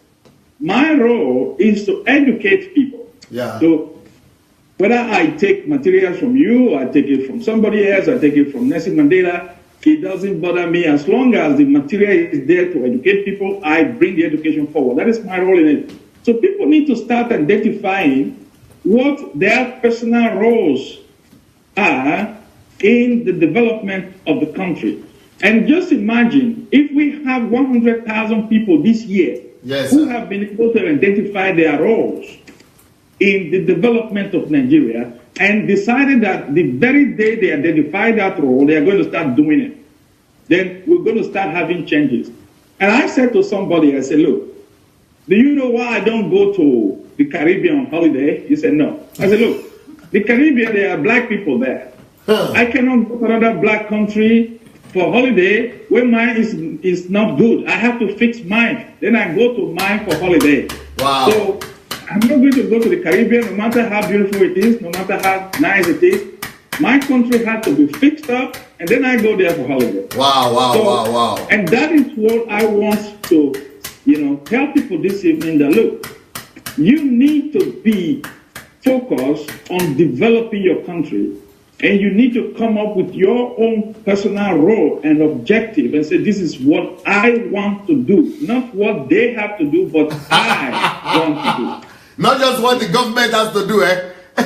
No. Because, that is why I want people to read your books, because in your book you make it very clear. You say, look, it is not the government I've read so many of your books, I don't even know the one I'm quoting anymore, but in one of your books you make you talked about the inventors like Edison, like, Ford, Henry Ford, and all these guys, Tesla. Yes. They were people who brought America up, who designed America, who invented the technology that is being used in America today. Yeah. Now, they were not government. Not the government. They didn't need permission from the government. Yeah. Rockefeller himself, who is still one of the richest people in the world, if he was still alive today, he was a government himself. So we really, when you look at it in the practical implementation, we don't need the government to lead the nation. Yes. So the dependency that the black people have learned, so say, okay, government, we don't need government. Yeah. And that's what people need to start understanding, that you can just pick up your things tomorrow. Yeah. Like in Nigeria, you can go and start a school. Yeah. And nobody will tell you not to run a school. Yeah. So, that is, my contribution this evening to say, okay, look, we need to get to work and we need to, get things done. And in 10 years, the Americans will be looking for visas to come to Nigeria. Yeah! Beautiful! Thank you so much, Dr. Arabs. You're welcome. Yeah. Thank you. Very good. Very beautiful. Yeah. Thank you, sir. Have a nice evening. Yeah. You too. Bye. Yeah. Oh, wow. Brilliant. In 10 years' time. Well, I have said it that once I get to Nigeria, like once you hear that son that Elijah has landed in Nigeria, begin to count. Because in the next 5 to 10 years after that, me, I'm not counting yet because I'm still here. Let's begin to count when I reach the place. Hello. Hello. Yeah, is that my bro? Is that Kunle? Hello. Is that Bajoko? Yes, this is Bajoko. This is from London. Kunle? Yes, sir. Yeah, okay. We want to contribute. Thank you, dear sir. You mean this topic? Yes. This topic touched you? It touched me really greatly. It really touched me because I'm quite surprised. Yeah. And with in regards to Osaro, obviously people got him wrong. Yeah. But the point is, I think we're actually not focusing on what we should be focusing on. Yes. Because at the end of the day, we all know what Donald Trump stands for anyway. We know it is good that it's Donald Trump because he's telling us the truth. Yeah. And which means we need to start working hard right now. Yeah. You understand? It's not tomorrow, not next tomorrow, now. Yeah. You know, we need to start waking up. So it's not a time for us to start blaming someone for what they say. People might say anything out of the way it touched them. Yeah. You know, so because we all have different ways that we digest information. But the point at hand right now is, what are we all doing to make sure this statement does not affect the next generation? Yeah. You know, like the last brother that called about China. It is true. It is true. We might fall into the second slavery. Wow. It's just like that. And people don't know it. People don't see it. They control the food we eat. They control the medicine we take. You know, we've forgotten all the herbal medicine that really works. So what are we doing to get back all this information? I feel we need to get back all the information. Yeah. Because the point is, I'll be doing my research and I found out that, look, people were actually doing brain surgery when there was not even medical equipment. In Africa, yes. In Africa. Yeah. And even it was a BBC program that showed it. That if they were going to perform things like this in the UK, it's going to take about 20 specialists. Wow. And it was just 3 people drinking alcohol and cutting people's head. And survival rate was 99.9%. Wow. Where is that technology? Why are people still looking for money to go for hospital? We've got this thing somewhere. We need to go back. Wow. And if everything that's happening now has happened before. Yeah. Donald Trump wants to build a wall. Yes, China build a wall. Even if you go to Benin somewhere, there's a wall. They're always building walls. You know, but I feel that it's good that you brought up this topic, and it's good that people are speaking up. And I've got things that obviously I'm doing towards Nigeria as well, because as you know, I'm into building. And I want to see how we can create the cheapest, durable house for people. Yes. Go back to bricks. Go back to clay. Go back to what your ancestors were doing. No one needs to be outside. No one needs to be. Right. You know, but thank you so much, DSA, and you know, you keep encouraging us, and we pray that people would, you know, listen, and then obviously read the books as well, because obviously knowledge is power. Yeah. You know, and as a caller said, I want to mention this because the guy said that obviously we need to fight. We're not fighting enough. We don't have that fighting spirit. And there's an adage which says that in Yoruba, it says if you don't, you can't ask. If you don't know the death that killed your father, you can't ask for something. There's a way they say it. I can't remember. But in essence, it means our children shouldn't repeat.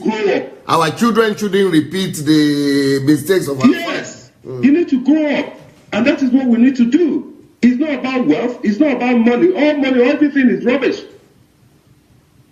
Beautiful. But, you know, thank you, DSA, and we'll keep listening, and then I hope we move into people's hearts, and we change the way people think. Thank you, sir. It's a mentality.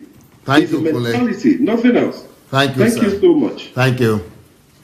Yeah, people need to read the book to change the mentality. We need to read these books, especially this one here. Especially this book here. How Africans brought civilization to Europe. And then the danger of monoculturalism. That's the problem we're having with Donald Trump right now. You know, and then taking charge of our nation, becoming the Abraham of our nations. Hello? Susanne.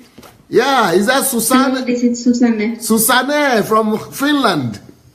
Yes. How are you, Susanne? You decided to call in today. Yes. Hello, Dr. Sunday. Yeah. I would like to contribute also. Yes, please. I was so very sorry when I heard this news about the President Trump. Yes. And I don't know if there are any other white people calling online, but as a white person, I really felt in my heart that I want to apologize. Wow. I want to apologize on behalf of President Trump, and I want to ask forgiveness because I feel so bad of what he has said. And also, I want to apologize on behalf of anyone whoever has insulted you or any black people. I want to be on behalf of those people who do not understand what they are doing, like the Word of God says. Yes. Even Jesus said when he was nailed on the cross, he said, Father, forgive them because they don't know what they are doing. Yes. Those people are like blind. Yes. They cannot see the image of God in other people. Yeah. And that is because of the narcissistic and psychopath personality, and those people cannot see what they are doing. And I think it's so important also that when this kind of things happen, that we protect our own hearts. Yes. And I have like a couple of places from the Bible that came into my mind. Yes. From Romans 12. Yes. It says there to love one another with brotherly affection. I think it means we should love each other as members of one family. No matter what the skin care, what the country or anything is. But when we are children of God, we are one family. Yes. And we should be giving precedence and showing honor to one another. Yes. And we should bless those who persecute us, and we should not curse back. Yes, that is what Romans 12:14 is saying. Yes. And I also think it's very important for all the Nigerian people and churches to know this Bible verse from Romans 12:14. Bless those who persecute you, bless and do not curse them. And also verse 17, repay no evil for evil, but take thought for what is honest and proper and noble in the sight of everyone. Yes. So that is what the Word of God is like giving us instructions to do. And I think in this case, the main point is to understand that God created all man equal. Yes. And when Jesus died on the cross, so the same price has been paid for all of us. Yes. And what it means is that there is no one more valuable than I am, but also I am not more valuable than anybody else in the sight of God. Yes. And we should have the right perspective when we talk to each others and when we see each others. So it's like a kind of, it gives us safety. And you are so full of love. Your love is so full in the air. Your love is filling the air, the platform. I am feeling your love right now. Thank you for speaking on behalf of all white people. And you are the only one. You are the first one to call. And your message has brought healing. And I think it's bringing healing to many people as well. Hello? Okay. Yes, thank you, Dr. Sunday. And I also want to say this, that because I really want to honor you for what you are doing, when I think of you, like I can say just in the twinkle of an eye, I can say that I do not know anyone wiser than you are.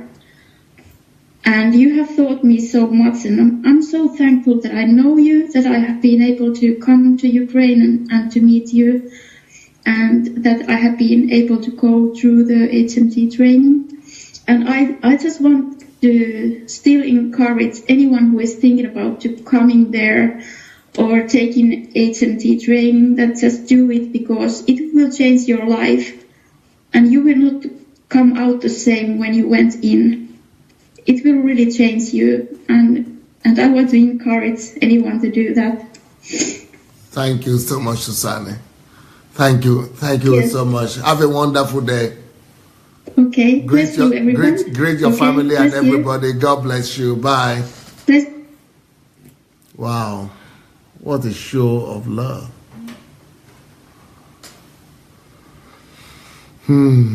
What a show of compassion. What a show of love is that. Beautiful, beautiful, beautiful understanding. And it's good that she said that at the end also, that as a European, that's the country with the highest standard of living now for the past 5 years, in Finland. And she is saying, I don't know anybody wiser than a black person. That should also be a compliment to all the black, and to cancel what Donald Trump is saying. So she is saying, because she knows Donald Trump for sure, and she is saying, well, she doesn't think Donald Trump is the wisest, or other white people she had known, but that you are the wisest person I've ever met, that she would not even blink an eye to say that, you know. So you know, that should heal some people. Hello? Hello? Hello, dear sir. Yeah, oh, Sheung. How are you, sir? I've just been thinking about you that we have not called in for some time. Dear sir, now, if any